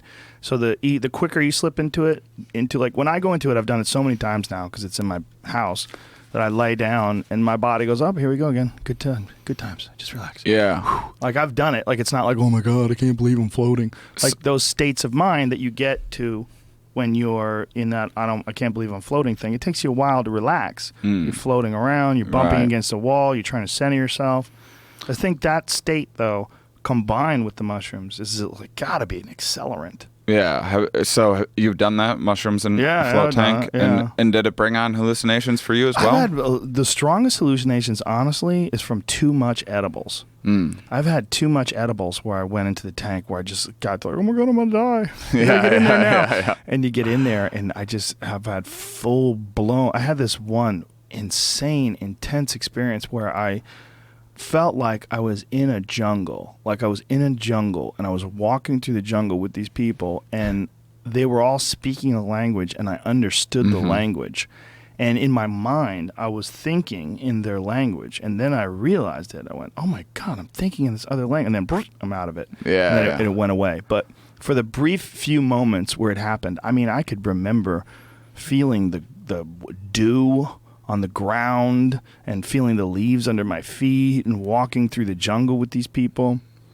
There's a lot of folks that believe that the reason why we have instincts, the reason why, like an animal comes out of its mother's body, immediately goes to the breast and instinctively starts sucking, that there's certain data that's just encoded in our body. And what it comes from is the experiences of all the different beings that existed before us, that bred and eventually became us. That this is just mass database of experiences of all your ancestors, and they're all sort of collected together. So the idea is that occasionally you can tap into some distant memory that's locked in, like, oh, look what I found. It's our high school yearbook. This is crazy. And you open up what's essentially your DNA's high school yearbook from some, fucking sub-Saharan experience when you were half a monkey person. Yeah, like years memory ago. stored in DNA or something like that. So that's, my scientific mind would just say that, genes that are set up to have this inclination to suck on your mother's tits end up being passed on easier and Right, whatnot. But I've had full on. I remember specifically I had a mushroom trip like 10 years ago where I must have taken a ton. What happened was I was blackout drunk. I took mushrooms. I don't remember any of it. And then I must have passed out and I just woke up. I didn't know. It took me like a couple minutes to realize what was going on. I was like, am I dreaming? Did I go crazy? What happened? I was like, oh, I had mushrooms in the fridge. I bet I gobbled those things. And then I closed my eyes and I saw like, inside my brain was kind of like the opening scene of Fight Club with like electricity shooting around different neurons, blah, blah, blah. And then it zoomed in, and then I saw like an individual neuron, and then it zoomed in, and then I saw like a strip of DNA, and then it zoomed in, and then I saw like this little section of DNA, and then it just exploded, and I saw all of life like going all the way back to so I saw like all these different battles and stuff and like my ancestors, and then it went all the way back to like being monkeys and all that, and it went back to like this first little plant seed like springing sprouting, and then it was over. And that's not, it wasn't an accurate representation of the history of evolution, but it's still insane that my brain was able to do that. Yeah, but isn't that creativity, though? Isn't that your brain on mushrooms absorbing information that you already know? Yeah, or sort of manipulating it? And I think so. I think it would be hard to have a mechanism where memories are stored in the DNA. Yeah, but this is the problem with that. There's been studies done that show that they exist. Now, here's what they did. They took these rats or mice, and they put a citrus spray in the air, and then they electrocuted their feet. So every time they sprayed the citrus smell, they gave them a charge on their feet, and they hurt them. Their children, who never experienced any of this, their DNA from these mice created these children. The children, they would spray the citrus spray in the air, and they would automatically have this terror response. Like they would freak out. They have an accelerated panic level, measurable. So they realized that, and they weren't pregnant when they Nope. did this or anything, huh? Nope. They had a significant amount of time between the actual experiences and when they're pregnant. And rats and mice and shit, they're not pregnant for very long. Like I think a rat is pregnant for like 16 days or something like that, and then they give birth. It's something crazy like that. I think that's what a hamster. Maybe I'm confusing hamster. But a hamster is pregnant for like 16 days and shits out a litter, and then 16 days later get pregnant again. They could just 21 days. 21 days for a rat? Yeah. Okay. So it's real quick. So they did these studies. They tortured these little mices, zapped their feet with that citrus spray in the air, and then there's a clear indication that that memory of that smell being attached to danger was transmitted to their children. That's incredible. Yeah. So this is why I think, it only makes sense. I've I don't heard know of why studies people like would be that. incredulous about it, because how else do we get all these instincts? Why would we assume that memories are not somehow or another stored in the very genetic like, well, memories in my brain, it's in my hard drive, I take it out, I move it around. No, your memory somehow or another is in your consciousness. We don't exactly know where. We know when areas of the brain get injured, it affects memory. We know, but that could very well be that the areas of the brain are involved in processing memory, not necessarily storing memory. We don't know really realistically that there's only one, like there's certain things like DMT is produced not just in the brain, but it's also produced in the liver and in the lungs. They know this for a fact. So it's one of those things where maybe other things are stored in other parts of the body. We just assume that the very body itself doesn't have some sort of memory. But, when you talk to people that have limbs that have been removed, they have phantom itches and things along those lines, that's one explanation for that phenomenon, is that you have a memory. Your actual tissue has a memory of that limb. Well, there's also a body map in the brain, and Yeah, maybe that's not just a good example. Yeah. But the mice example is probably the best one. well, it does make me think of how information from our environment can affect the fetal environment, like females in lower income places or in lower parts of the social kind of hierarchy in humans will tend to have, and there's all these different species that have, where the species can kind of pick depending on the environment whether it's going to be a male or female. So lower status females tend to have daughters more, and like the kings that are higher status tend to have more sons, because sons, if they're doing very well, have the opportunity to mate a bunch and spread their genes on quite a bit more. But a female, even if it's like a lower status female or low income or whatever, a female can always have like at least a couple children, whereas a lot of men get kind of our evolutionary dead ends. You know, if a dude's brought up poor, he's going to have a harder time finding a mate, basically. So it does seem like there's some environmental influence that is somehow recognized in the brain that is then kind of selecting a little bit better than chance whether you're going to have like a male or female. So there might be other mechanisms in there like that can affect. I can't conceptualize how it would work, but that's interesting. I've read other studies like that, and I don't know enough about them. Haven't read enough about them. Why can't you conceptualize why there'd be a strong connection between that smell, which was always followed by an electrocution, that it somehow would be stored in the DNA of the animal, which would be a smart thing to pass on to the children. Oh, it would be. Right? Yeah. Like, absolutely. Rupert Sheldrake had an example about this where he was talking about children in inner cities. They're not afraid of car accidents or murder or bank robbers or real threats. They're worried about monsters, even though they don't ever see monsters. They're worried about monsters in the closet. And he correlated it to an ancient fear of cats, like jaguars and leopards and lions and things that killed people forever. And that at night, these things with big teeth that hide in the dark and wait to get you, the monsters. Which, there's a video of this guy where a lion or a tiger rather charges him, full clip charges him, and it is as terrifying as any horror movie you'll ever see in your life. The thing veers off like about 30 or 40 yards away from him and decides not to run at him, but it's running at him full clip with this insane speed that I kind of knew the tigers could run that fast, but until you see it, you go, oh my God! Like they're so fast. It's just this furious snarl and just unbelievable pace as it moves towards them, and it's a monster, you know. And if you saw that, if that killed one of your friends, and you had children, that would be passed on to their kids. They're like, be scared of monsters.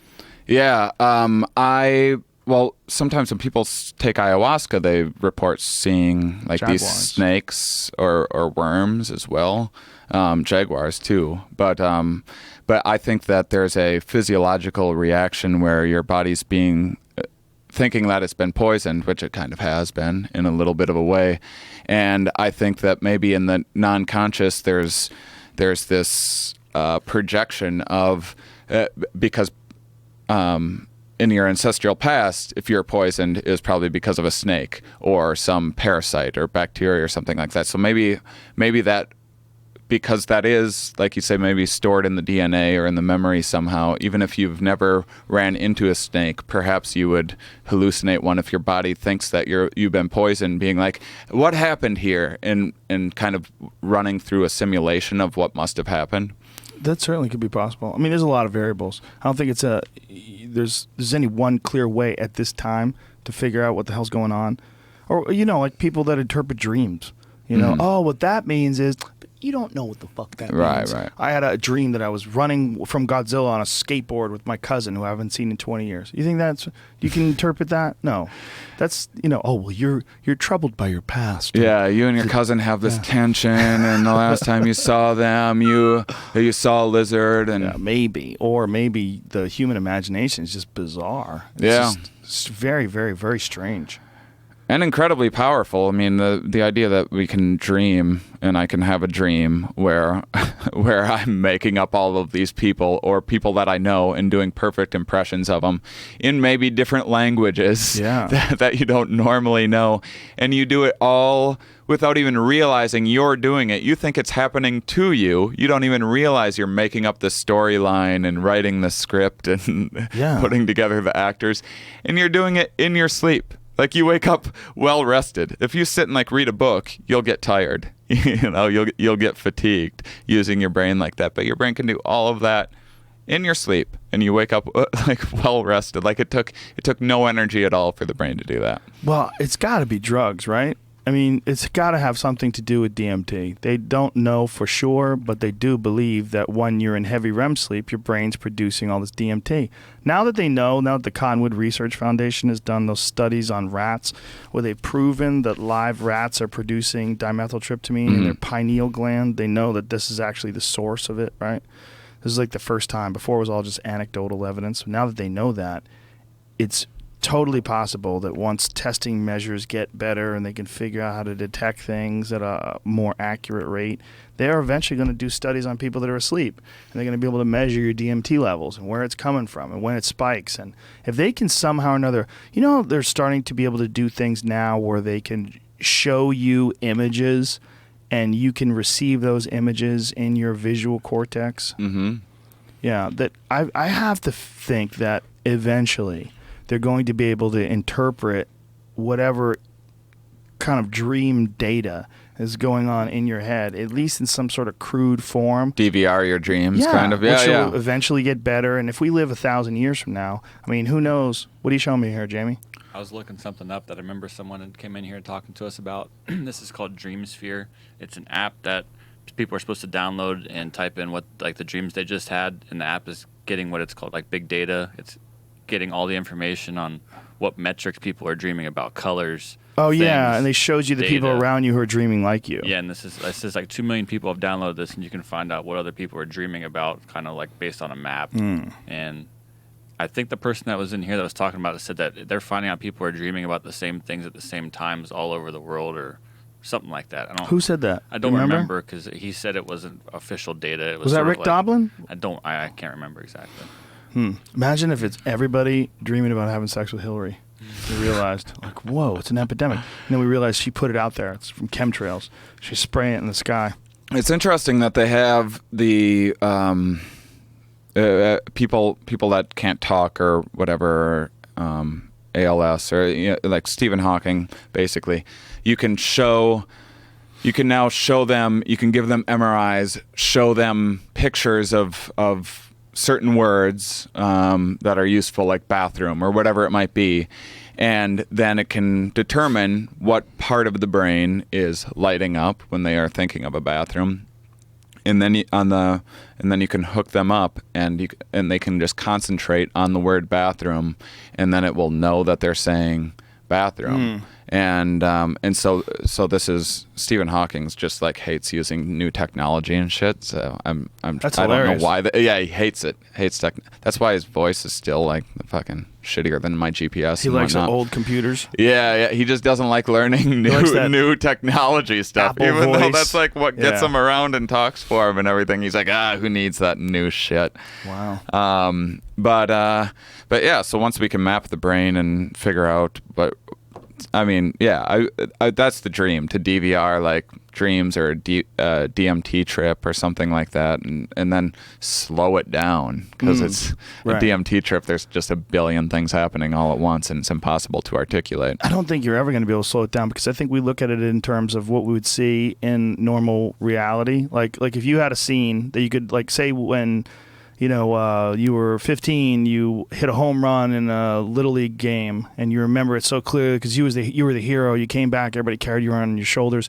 If you could go back and replay that over and over again, if you had a recording of it in your mind, and you could go back and see it in real time and replay it, it would all make sense. You'd see the grass moving in the breeze. You would see the clouds floating gently overhead. You'd see the players in the field. You'd see people talking and laughing in the stands. It would all make sense because it's all references and things that exist in this dimension, in this plane. The problem with DMT is if you took even 1/100th of the images that you're seeing, just a little corner of it, and just looked at it and tried to examine what the fuck it is, it's a constantly changing geometric pattern that's somehow intelligent. And it's fractal-like, too, Yeah. so to zoom in... And it has, some things have an effect on it. Like, have you ever done DMT to Icaros, those South American songs that they can play? No, I do, although I think he was, the shaman was doing them on my couple of ayahuasca ceremonies for sure. that I did. Singing and... But ayahuasca didn't really take for me. It was a bit of a disappointment. Oh, did you go to a bad place? No, I just didn't have enough. Oh, okay. Wasn't strong enough? Yeah, Apparently I told him, I was like... common. I was like, I do lots of DMT. I'm ready. I just want to like fucking get there. Let's go for it. And then it wasn't enough. It was like a good mushroom trip. So it was good, but it wasn't... Yeah, it was enjoyable. Other than like sitting in a room listening to other people throw up. I just don't have the stomach for that. And it was also like, I don't know. My bullshit detector was just kind of going off a lot. There's just a lot of people dressed in like white moo things, and it was just like a lot of wooden beads. Yeah, there's a girl had a magic wand, and I was like, come on. She was so hot too. I was like, you're just so hot. No one's ever called your bullshit. Did you say that to her? No. Should've. Of course not. You'd be banging her right now. You wouldn't even be on this podcast. You just told her what's up. Like a dude would never be able to fucking carry around a magic wand without some lady being like, what's up with that? You could. Kanye West could have a line of magic wands. Yeah. Yeezys wands. Yeezy I feel like he wands. could pull it off. Drake could do it. It was I was trying to be as open-minded as possible, but it was also like the shaman going around and like blowing smoke on the crown of my head was like a bit much for me. I was like, all right, this guy's gonna blow in my hair now. All right, I guess I'll fucking do this. You weren't high enough. Yeah. If you were super high, you'd be like, oh my God, I'm connecting with him. I know. Through the smoke. And then I didn't like that you had to like go and like kneel in front of him to do the thing. It was just like so churchy. Wait. Yeah. You had to kneel in front of him? Yeah, you had to like go and like sit down in front of him. It was like, Does he kneel too, or does he stand up and make you suck his dick? He's sitting like pouring his dick was out, actually, come to think of it. It was dripping already. But yeah, I mean, if I was doing ayahuasca, or if I was giving someone ayahuasca, I would be bowing to them for being brave enough to try it. Yeah, how weird that he made you kneel in front of him. Yeah, I don't it believe rubbed I've me heard the that. wrong way. It should. I don't think I've heard that before, but I have heard of like skeezy ceremony guys. This like guy wasn't skeezy at all. He was super cool and really bright and everything. I thought some of it was a little silly. Sorry, I interrupted you. No, it's okay. No, it's there's a lot of that to these things. Like it's what you're experiencing is so beyond the reality that we all know that all the other silly shit almost seems okay. Yeah. You know, Mother Gaia, we open ourselves to you. Please take me down the path of wisdom and enlightenment. I open myself to you. I come here with acknowledgement of my past troubles and thankfulness. And, you know, this shit that people say, like, look, man. You know what? I actually, you know, they say to set an intention and everything. Yeah. I set an intention. I was like, I want to understand why I have some self-esteem issues and why I don't have more confidence. And I was like, I'm going to play along. I'm going to be as open-minded as possible. And I will say, during that ayahuasca trip, I was the most confident I've ever felt in my entire life. Like, it was just a feeling like I could do anything. Unfortunately, it was all geared toward like, well, this is a bunch of bullshit. And like, I was pretty confident that I was like, can I just go outside and like trip by myself? Because I feel great. I'm just in a room of people like puking and farting everywhere. And like, I just can't, it's not for me. And bowing. This thing, and bowing, With magic wands, and I also I have a couple things. I think some people are misrepresenting what's happening. I think that when you're as someone who's almost died like probably 20 times in my life, I've had like a near-death experience, and like breaking my feet kind of triggered the same sort of response, and your life kind of flashes before your eyes and goes kind of back in time a little bit. Really, that's underselling what the brain does, because it also projects all these options going forward of like, do I call an ambulance right now? Am I going to be able to make it? What's my life going to be like now? And then so I think that when your life flashes before your eyes, it's not like some, hey, let's just have a quick, fond, nostalgic run through what our life was and visit some old memories. This is your brain going like, do we have anything for this situation? Do we have we seen a TV show that will get us out of this? Do we remember first aid class? And it's going back and back and back. And I'm wondering if it's going back far enough to what the fetal environment was like. I wonder if we do have memories somewhere stored in it. And because the fetal environment could have easily been all of these weird structures and cities and fractal-like. It doesn't seem that odd to me that that's what the environment before you came out of the womb could look like. And if it's taking you back... Wait, hold on. Do you mean before you came out of the womb, you mean like what you're experiencing while you're in your mother's womb, yeah, like with your eyes closed in the darkness? The first little bits of consciousness. So you think the first little bits of consciousness might be tripping? Yeah, like these kind of fractal-like structures. I think fractals you're able to put a finite... You're able to fit infinity into a finite space somehow. It's the weird... counterintuitive thing about fractals, but if you made packets of information that were fractal-like, that would be a great way to transport information or like transport ideas, I think. And so I think that could be the very origins of consciousness. And then when we came out, we were seeing this, but it was all like a blob. You didn't see like walls or pictures or like you didn't understand sound. It was just a blob of information coming at you that you later had to be taught or decipher. But I think the origins of it could have been like these, like I've seen like a lot of holographic cities and that kind of look like computer chips a little bit and that sort of thing. And it wouldn't surprise me if that's what the first little, like say you get this machine where you can record dreams. If we can record then what's happening when you're a fetus, it wouldn't surprise me if it was something like this. And I think that ayahuasca and DMT have a way of triggering near-death experience, whether you're consciously aware of it or not. And it's like, what the fuck is happening right now? Just like when you... well, I don't know. Why do you think it triggers near-death experiences? Or it tricks your brain into thinking maybe you're dying. Really? Like... I've never had that experience on DMT. Never had the experience where it made me feel like maybe I was dying. It had made me feel like maybe I went somewhere where I wasn't supposed to be. Yeah. Like, oh my God, you fucked up now. You went to a place where you're not even supposed to see this yet. I haven't necessarily felt it that much myself either, other than I felt like I've forgotten that I'm a human that smoked DMT. I'm just like a different thing entirely. To unpack this a little bit, though, for people that are like, these fucking hippies, what are they yapping about? The brain does produce endogenous psychedelic chemicals. It produces 5-methoxy-DMT, produces N,N-dimethyltryptamine, 2 super potent psychedelic drugs the brain produces, and we don't understand why. It's entirely possible that if the adult human brain produces it, that a baby's brain produces it as well. Right. So if it's in that womb state, which is in a lot of ways sort of like a sensory deprivation tank, but with, of course, the feeling and the cortisol effect of the mother and the oxytocin and all the different hormones and the responding directly to the stress of the mother. There's a lot going on with the body inside the body. Right. But we should assume that those brains are experiencing what we know to be possible in the human mind, which is psychedelic chemicals. And I've seen actual dreams on DMT trips, like, a regular dream like you're used to having, which is unusual because that's nothing what the normal DMT world looks like. So you mean while you're taking DMT or while you're dreaming? Because I've had dreams where you go into the DMT world. I've experienced both.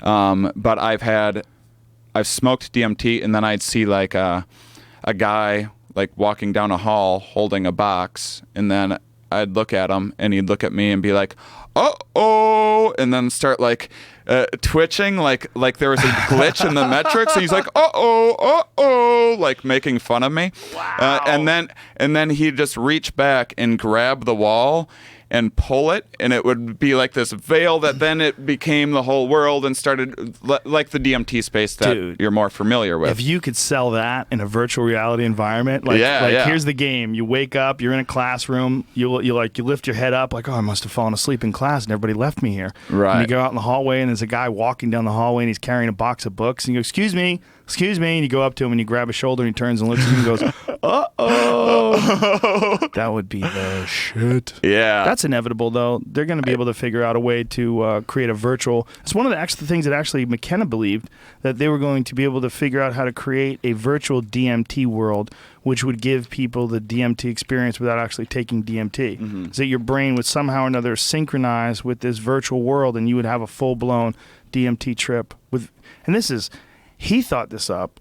I'm sure he was tripping, but he thought this up in, like, I believe the 90s, or maybe it might have even been the 80s that he was talking about this. This is when virtual reality was still, like, people had predicted that virtual reality was going to blow up and going to be huge, but it took a long time until recently where the technology caught up to the concept. Yeah, like they finally are starting to get that hoverboard working. The Lexus one? Is that the one you mean? The one with the air, the same guy that made the pack that goes in water and then shoots the air, he made a board that you stand on that uses fans, and he hovers like 30, 40 feet above the ground. Have you seen that video? No. Oh, yeah. I thought you were talking about the like Lexus hoverboard, which uses magnets somehow. It's got like some super cooled magnets with like liquid nitrogen or something like that, I believe.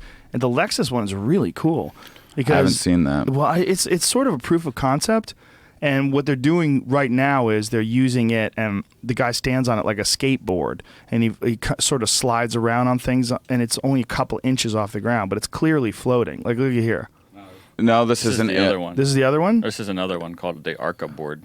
Oh, so this one's all fans? This isn't the one that I was... It might not be real. This looks fake as fuck. This looks like a sitcom actor.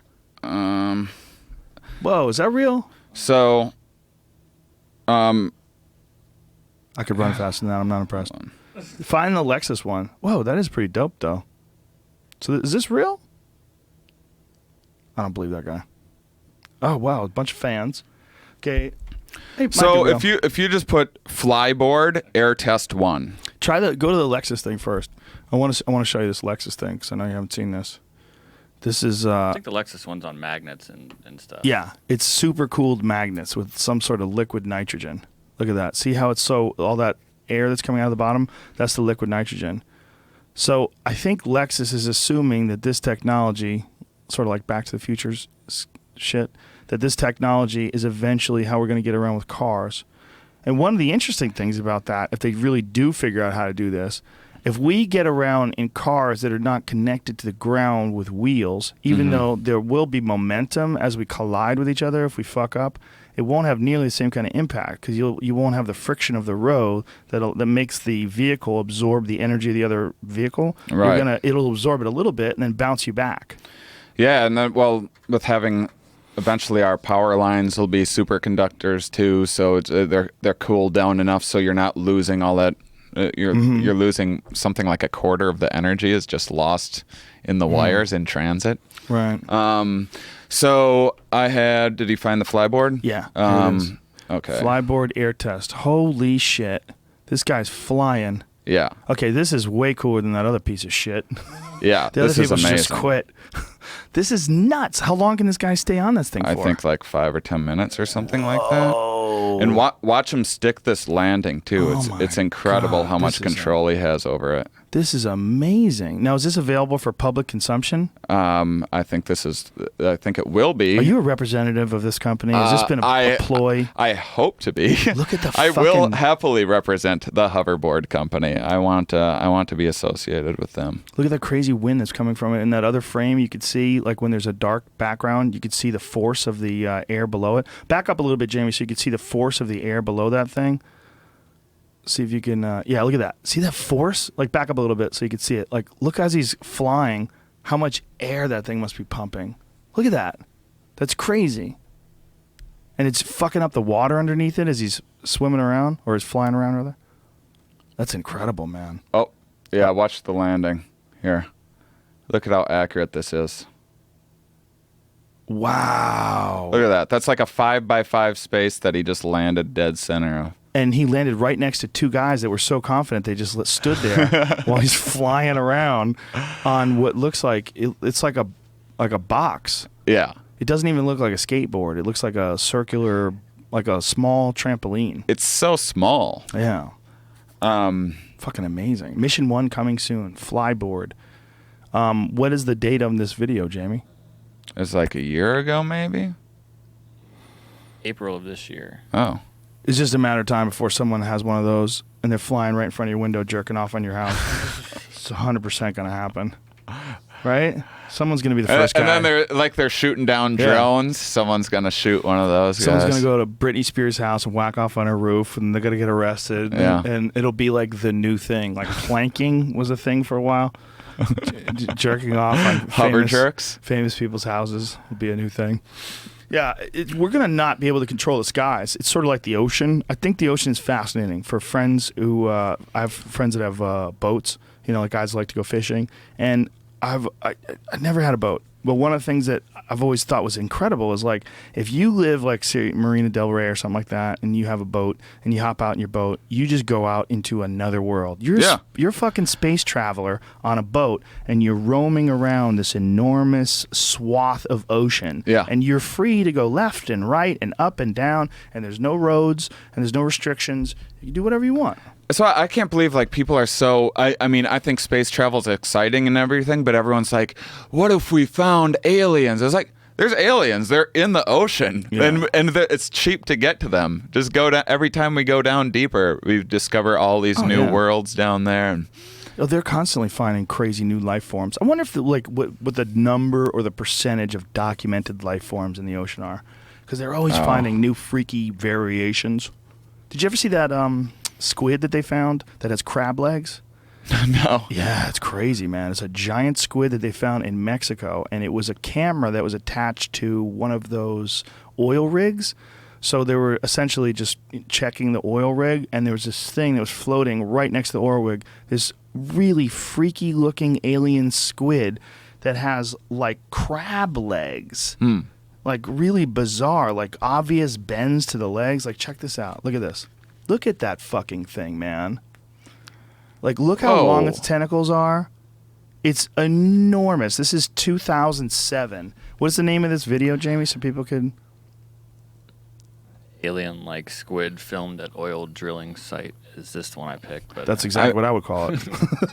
Video courtesy of the Shell Oil Company. Shell, doing a good job at finding aliens in the ocean. There's like that Blue Planet or something, one of those BBC documentaries like Planet Earth, but just ocean stuff. And you watch it and it's like, you could show people and they would think that you're watching like a CGI made up thing, like about aliens. Like, have you ever seen anything like this before? Like back it up so you can see that image again with the articulating bent arms. Like, what the fuck is that, man? Just look at that. If you saw that thing floating in space, right? If they were on their way to the moon, or you're just on a swim. Well, if they were on their way to the moon, and they saw that thing floating in space, they would go, "Holy shit! Exactly. There's an alien in space that's watching over the planet." We found out that they're very intelligent. They can solve puzzles. We would think that is the most incredible discovery ever, but we see this thing in the ocean, like, oh, it's just here. Yeah. It depends on where you put things, right? Like if you put anything is more interesting if you put it in space.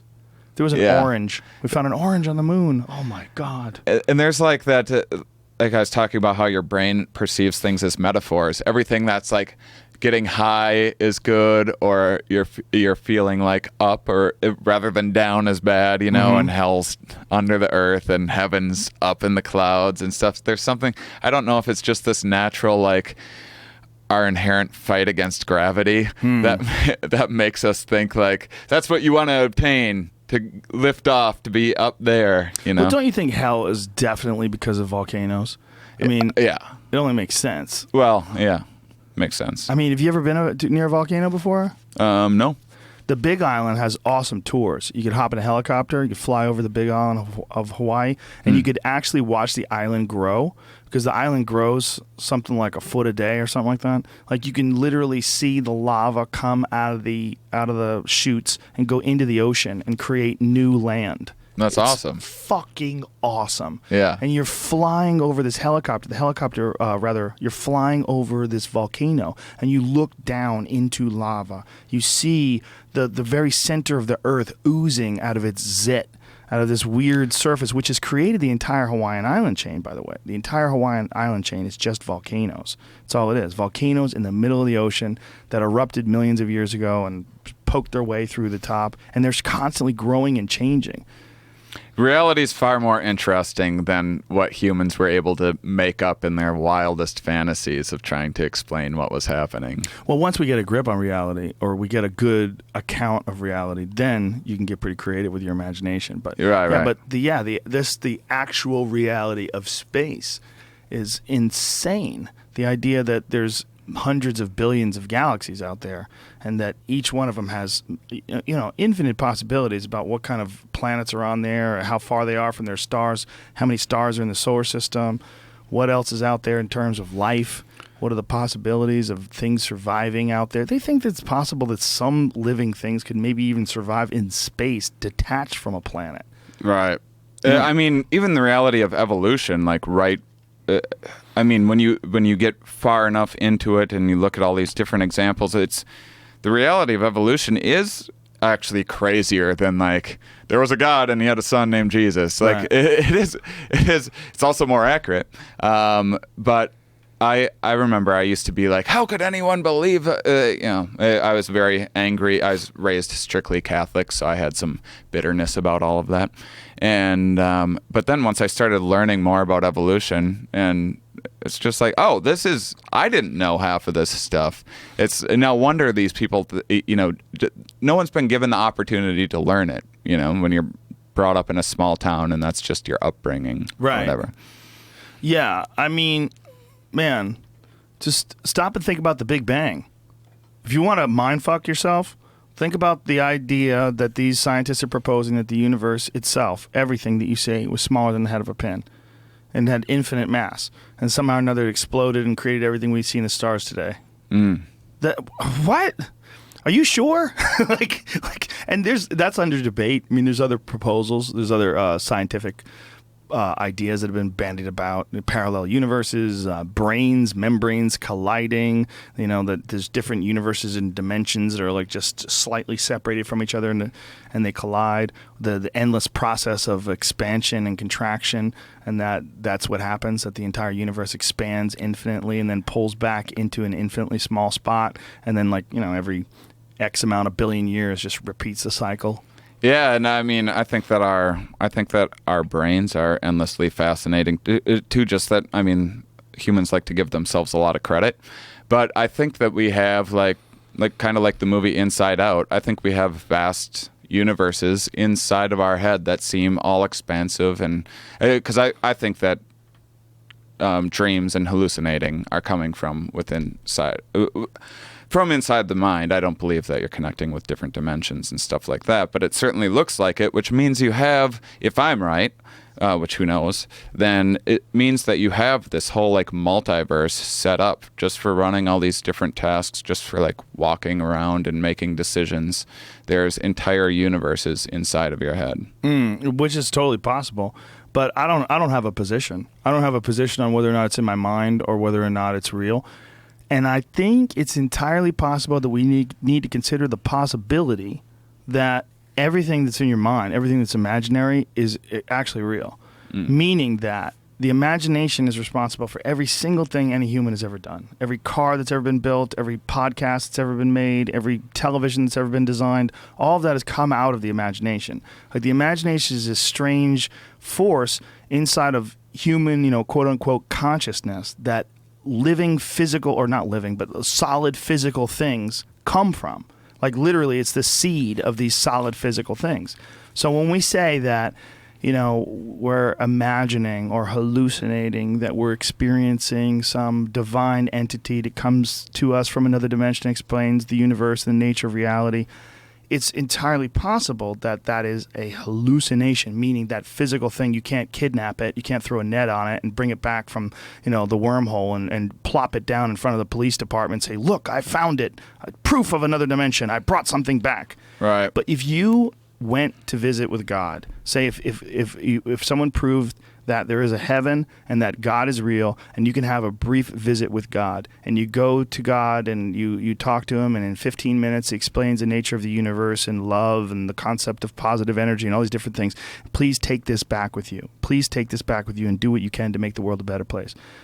Well, if you have a trip, or if you actually go to meet God, or if you have a trip where you imagine you meet God, the experience is exactly the same. Yeah. Like I don't think we know what's real and what's not real. I think we're super cocky and we're real nervous. Like one of the reasons why we get paranoid when we smoke pot is because we start becoming aware of variables that we might have suppressed or chosen to ignore, and then we're confronted with them and all of our insecurities and like a cascade tidal wave sort of a situation where you can't handle all the data that you've been putting aside. Like, oh fuck. Yeah, I smoke weed and I'm like, oh, my fucking to-do list. I think about bills I didn't pay when I was 18. Yeah. Like, what did I do? I'm going to do... There's weird things that happen to the mind, and I don't know how much of what we call the imagination, how we try to think of it as like, oh, it's just imagining things. Man, I don't know. I think it's entirely possible that we're really hung up on this word real. Like what's real and what's not real. I think we're real hung up on that. We're real hung up on Our that. day-to-day lives is dependent on imagination. We've all imagined democracy, or these laws were a human invention that came from imagination that we imagine is real. Even every corporation isn't an actual thing. It's an idea that we just imagine, and we take it for granted. You don't have to go like, you don't have to go like, do I believe in 7-Eleven? Or like, you take it for granted that 7-Eleven is just an idea. Right. A judge could close down 7-Eleven with one of his ideas at any moment, and then it would no longer exist. But the buildings are still there. But 7-Eleven's not the building. It's not the employees.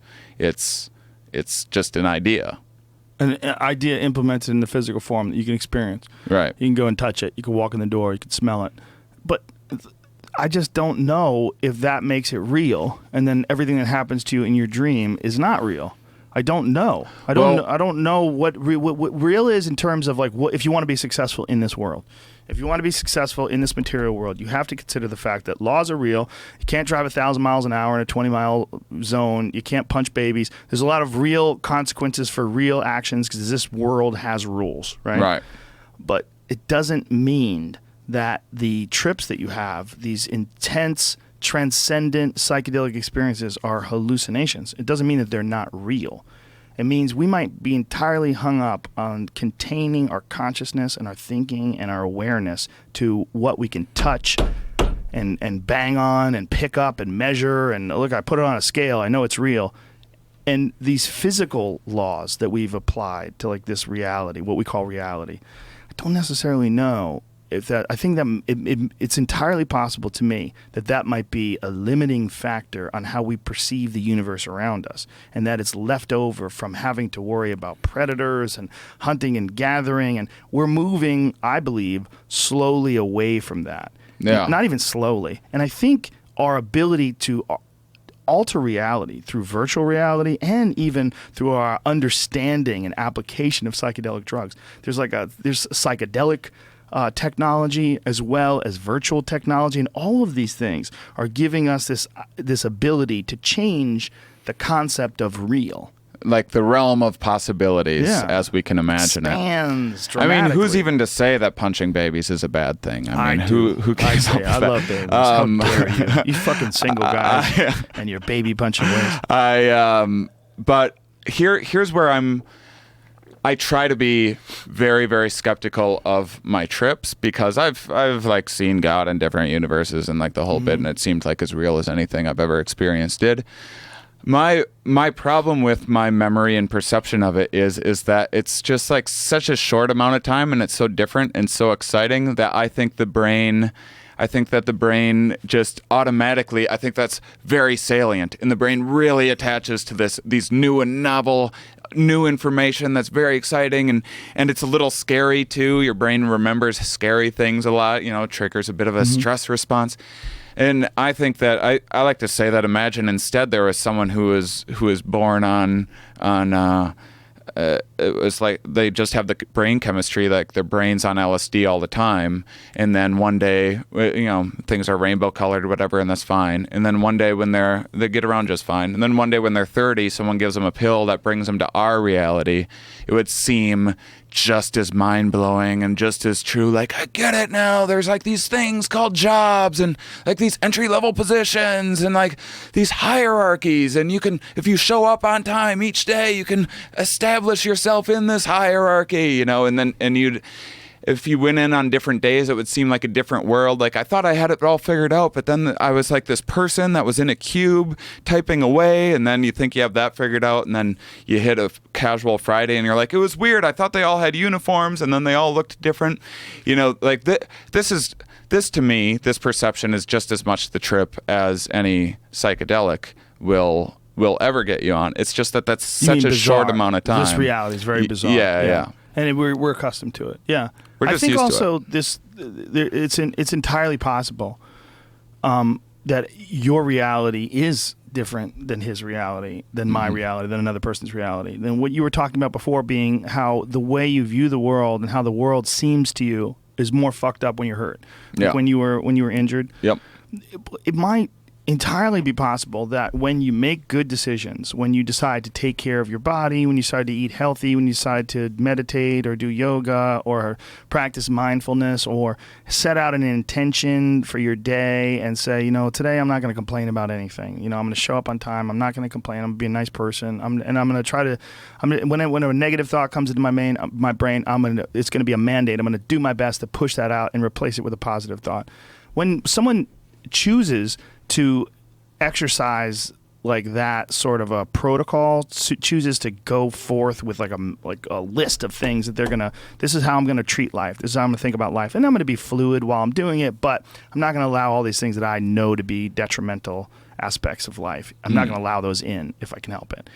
Just doing that changes the world, right? I mean, it literally changes your world. Yeah. And I think it's entirely possible that what you're talking about when you're saying that when you're enthusiastic and you're embracing the psychedelic experience, that it's possible that your brain creates all this new stuff. But that might be the point. That might be the point of all of it. When you have these psychedelic trips and your brain on these psychedelic trips interacts with those songs and the music, the Icaros. I know you didn't have like the best experience of it because the DMT wasn't that strong in the ayahuasca.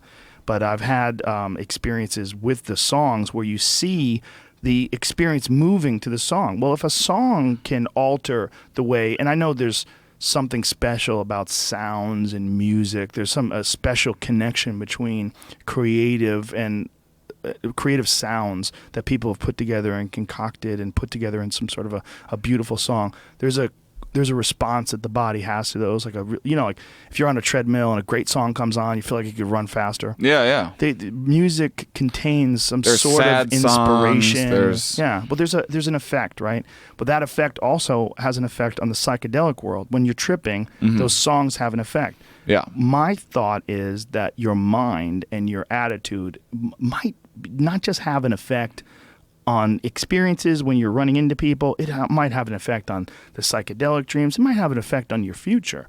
And it might not just be hippie bullshit, the thinking positive and choosing to act and go forth in a positive way is just like a good karma, sort of hippie, nonsensical way of trying to control the uncontrollable, which is this random world we live in. It might not be true. We just might think that because it's comforting. We might want to think that there's less control than there actually is. I think that. That's a lot. Yeah. Too much. The way in which. So I sometimes at home I'll have like a Animal Planet, like Planet Earth or whatever on mute, and then I'll be playing music, and I'll have people over, and people think that it's because I'm playing the music through the TV. People think that they're like, "What is this program? What's this?" I'm like, "Oh, it's just that it's just on mute with music playing over it."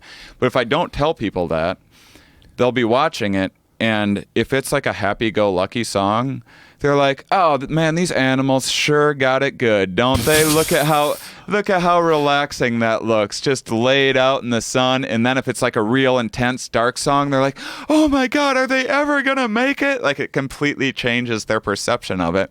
This is why we have soundtracks and everything else. Of course. And I actually think that music altering the psychedelic state or world or perception or whatever you want to say is, like, I listen to this band Spangle that makes music specifically for DMT.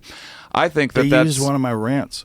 Really? There's a Spangle song that has this long rant where me and Jim Brewer were so barbecued on pot lollipops, and this is like the early 2000s. Some guy called in and he asked us a question about something about DMT, and I went on this crazy rant about DMT.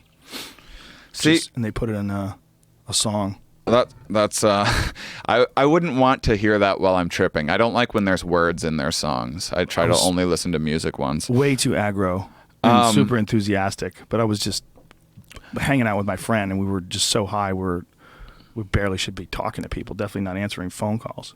See, to me, that the fact that a different song, and I'll see like a different story, and it's pretty predictable. Like, I'll play this song again, and I know I'm going to see like this purple woman dancing around or whatever.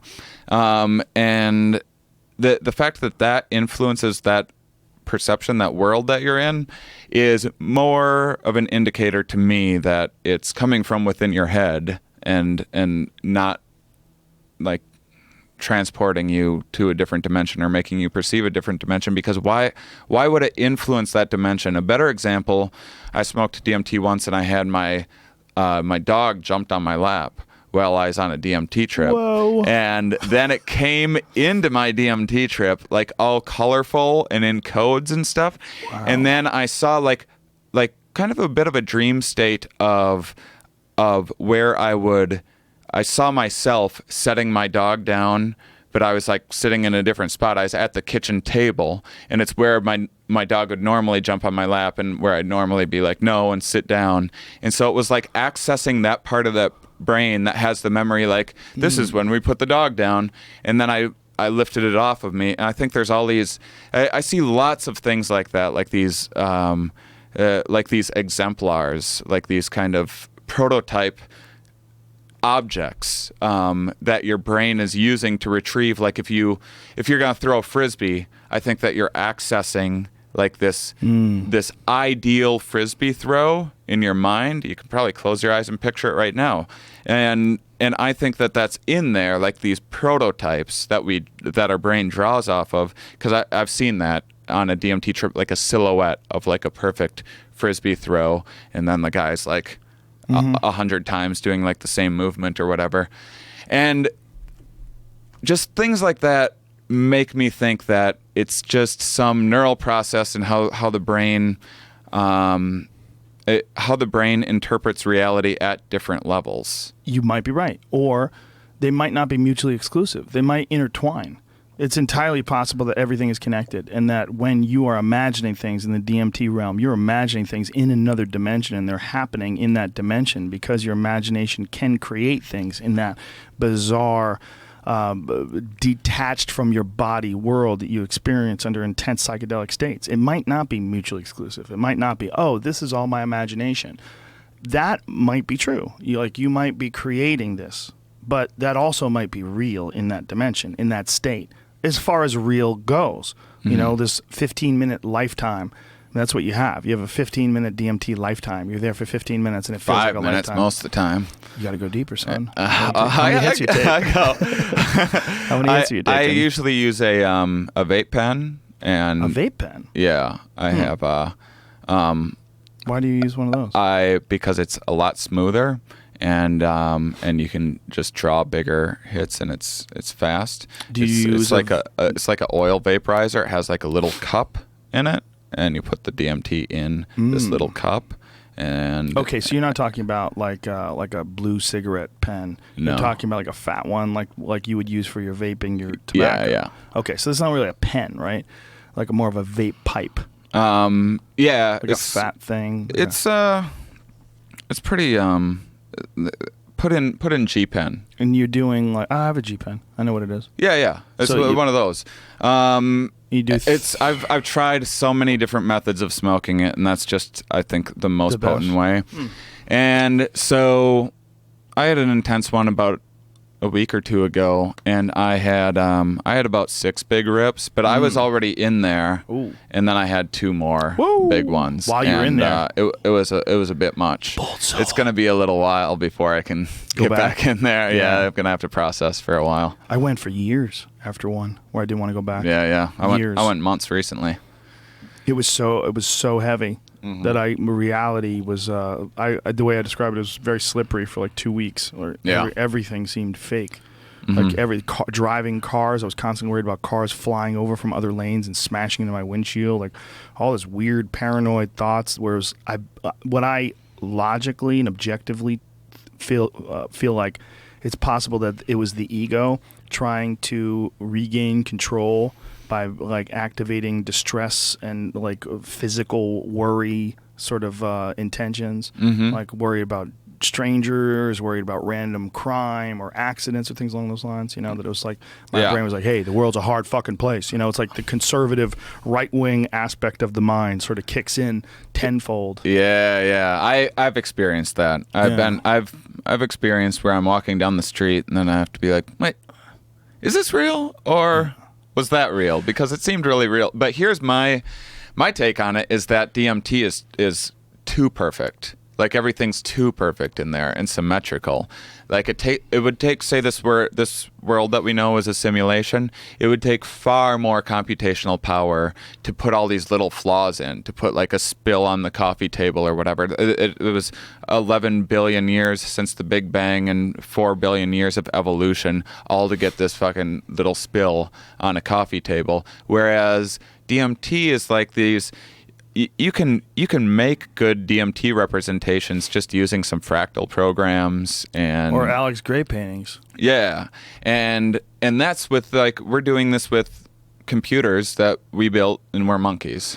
Right, but again, isn't it just what we're used to? We're used to this imperfect world, so we think the imperfect world is normal. Maybe this is the oddity. Maybe the oddity of the coffee spills is what's really strange, and that what DMT represents is the energy that creates the world itself, unharnessed, sort of unbridled, not unattached to culture, language, physical bodies, anything that we come to accept as being a normal thing.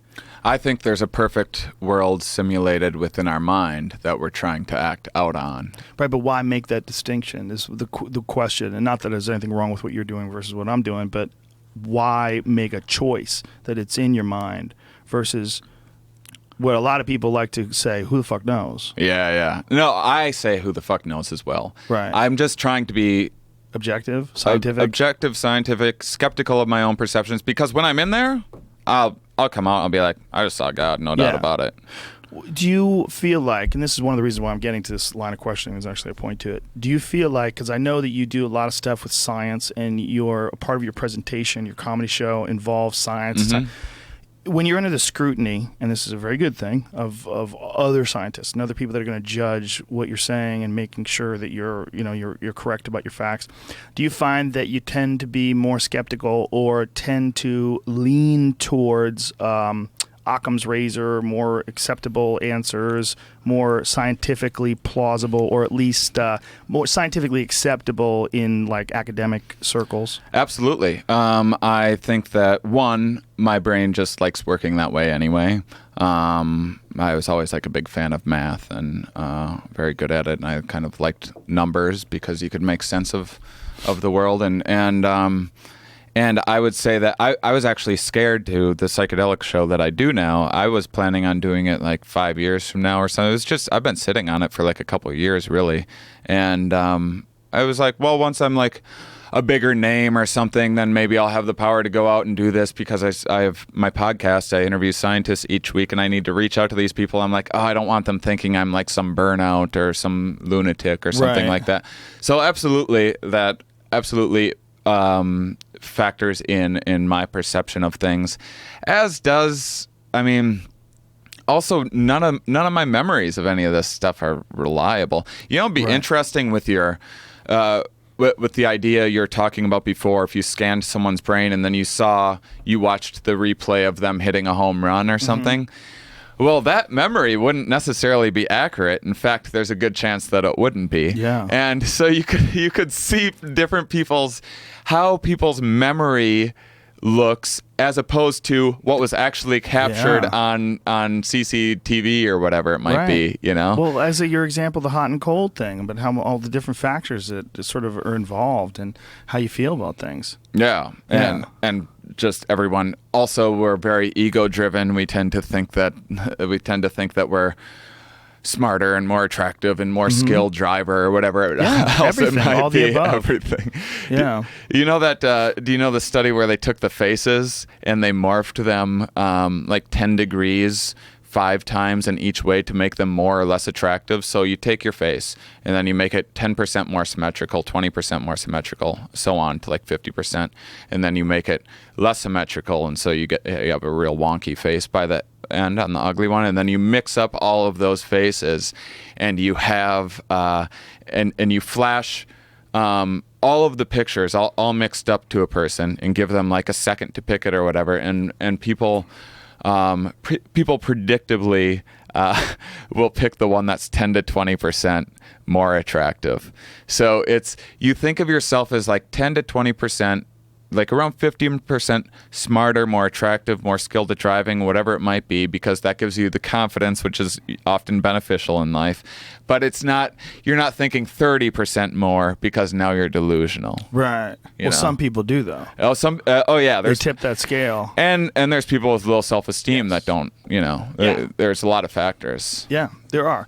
And also, one person's perception of you, like objective perception, might be very different. Like you and I might observe someone, and you might come away with a take like, oh, this guy's this and that. And I'd be like, I thought he was this or that. Yeah. And then we would discuss it, and then I would figure out, well, he reminded you of this asshole you used to know, and he reminded me of my best friend from high school. And this weird things, and again, things we bring into how we approach anything. Your brain, to save it, I mean, you just can't sit and analyze every little aspect. I could sit in this table and like really see every single little grain of it if I wanted to, but at some point the brain has to be like, who cares? That's not valuable information. Yeah, you got to eat. Yeah. Unless you're going to sleep every 2 hours. So we jump to a lot of conclusions. Yeah. We stereotype. We simplify, overly simplify everything. And that's one of the reasons why we chastise people for racism, because we know how easily the inclination to judge people specifically on what they look like is, and how unfair it is. And how reminding ourselves over and over again that that's not cool, it like gives the whole culture more of a relaxed feeling.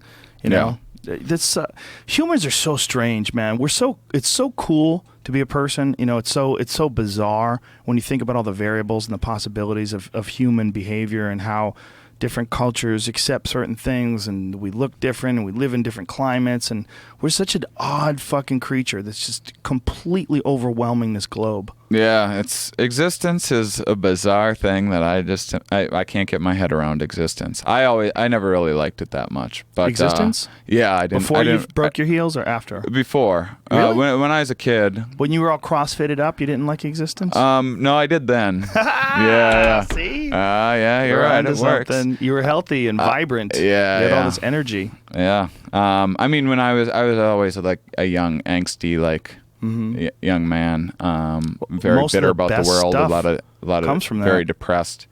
Oh yeah. I mean, when I started comedy, I used to drink like a lunatic. Now I drink more like a normal person. But when I was my most hungover, which I'd only get like 4 hangovers a year, but when I was as sick as I've ever been, that's when I get my best writing done. It's like some self-defense mechanism or something like that.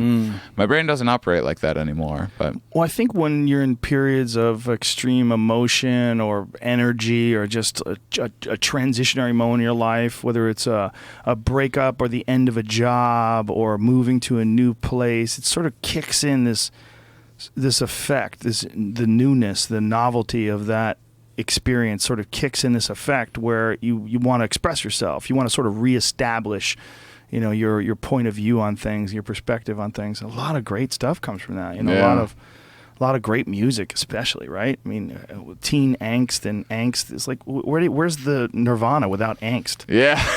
Right? I mean, like one of the greatest bands of all time. Yeah. Rape Me, my friend. Really? Yeah. You know, I mean, that is just pure response to just the frustrations of the world. Preaching to the choir. Nirvana was my first love. Dude. I, to this day, remember a buddy of mine playing it for me. And it was a cassette tape. And it was we were in Newton, Massachusetts. It wasn't even my friend. He was my friend Jimmy's friend. We were over his house. He was like, "You got to hear this. It's called Nirvana." And we played, and we were both like, "What the fuck?"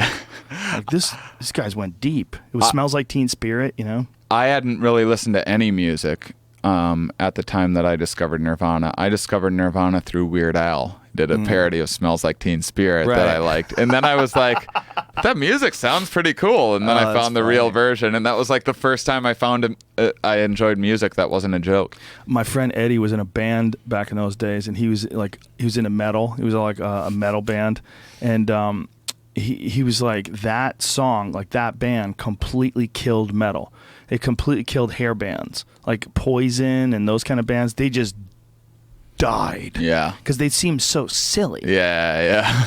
You know, like one, you know, every rose has its thorn. It just seemed like it's you know, it's like you had water in your ear, and you got the water out of your ear, and also you could hear, and hey man, why don't you stuff your ear up with cotton? Man, I'm not into that, dude. I'm not wearing makeup. I'm not putting on hairspray. I'm not teasing my hair up. Yeah. There's just something about the real rawness of that music. I mean, even Guns N' Roses, man. Remember when Axl Rose used to tease his hair? His hair's all sprayed up and fucked up like a 80s girl from Dallas. Yeah. Remember that? Yeah. Nirvana came along and he was like, listen, no more hairspray, bro. This is not working, man. Yeah, I mean, there's so much great comedy that came out of anger and go to horrible the times, there he is, his teased up hair. If you go to the Welcome to the Jungle video is the best example of it. It's crazy, man. The different shifts in culture and what's acceptable, and then just becomes completely ridiculous. Look at that. Look at all that hair. It's crazy. But that was what people did back then. Yeah. You know? That was like a big look. I remember he had so many tattoos. I was like, oh my God, that guy's ruined his body with all those tattoos. What an asshole. I remember thinking that when I was a kid. I still have a natural, like, Midwestern aversion to tattoos. That, like, I think tattoos are, like, I'm starting to grow an appreciation for them, but it's, like, taken me work to get there, and I don't have any myself. It's an embracing in the finite aspect of life. This is not going to last. Like this idea that you're going to ruin your body forever. Your body's not going to be around forever. You know, like what's it going to look like when you're 80? Do you think anybody wants to see your back when you're 80? It doesn't matter if there's a unicorn on it or not, bro. Your back looks like shit. You have an old, crazy, wrinkly back. And then when that time comes, you're just going to be concentrating on staying alive. I like the idea of having like little snapshots from your life. Even if say your tattoo has nothing to do with anything, it's just a cool design, you'll still remember that period of your life a little bit more, I think, looking at that tattoo. You'll remember when you got it and where you were at that state. That's what Anthony Bourdain has. He has a gang of tattoos all from different trips. You know, like he gets them in different trips, and so it reminds him, oh, I got this in Bali, this was from Hanoi, and having something like that, you know, it's like it's to him, it's like these anchors for these incredible experiences that he's had. Because you know, who the fuck has traveled more over the world than that guy, right? I think you'd look good in a Japanese bodysuit, dude. What do you think? What's a Japanese bodysuit? Well, they go crazy Yakuza style. They go from the neck down. They have everything all the way, your butt all the way down to your feet. I'm not picturing what you're describing. You never seen like a Yakuza Japanese tattoo bodysuit? You never seen these guys? It's crazy. They do the whole body, son. That's you. That's you, man. Me? Yeah, man. I'm telling you. Right. You're missing out. Yeah. This is your future. How old are you? Yeah, why not? How old are you now? I'm 36. It's not too late. Start now. Start now. You'll be done in 10 years. Just get working on it. By the time you're 46, you look like this dude. Whew. That's a good look. That's scary to me. You know, I do really like those 3D tattoos.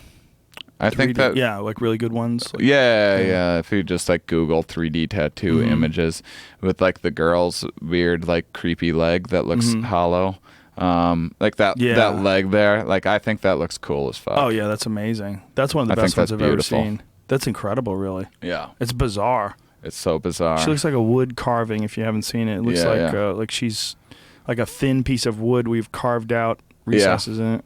I think if I was going to get something, it'd either be something like that, or I don't know that I'll ever have a memory that I'll get a tattoo of. Look at that brick star, Jamie. Look at that brick star in the middle, on the top. Yeah.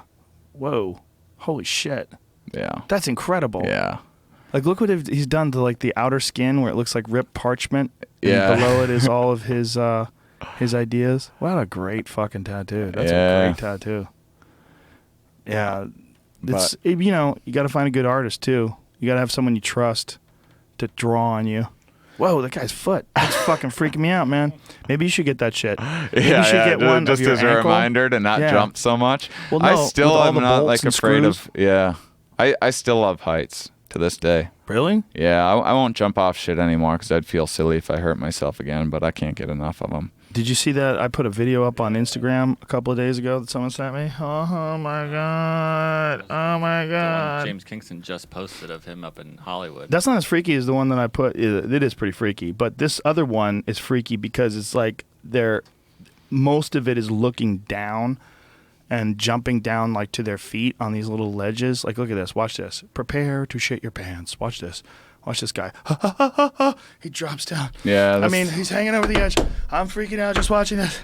See, that's the kind of stuff that I like. I'm way into. Like, I want to do that. Oh, see, dude, my hands are sweating right now. I'm like, dude, okay, we did it. Let's get out of here. Climb back up. Yeah, I've done weird shit like that. So even though you busted your fucking, look at this. Oh, Jesus Christ. Yeah, that's still that seems that's like something that I could see myself doing. God damn it, son. I can't watch this. You could see yourself doing that, really? Yeah. Why, Maybe not man? the jumping.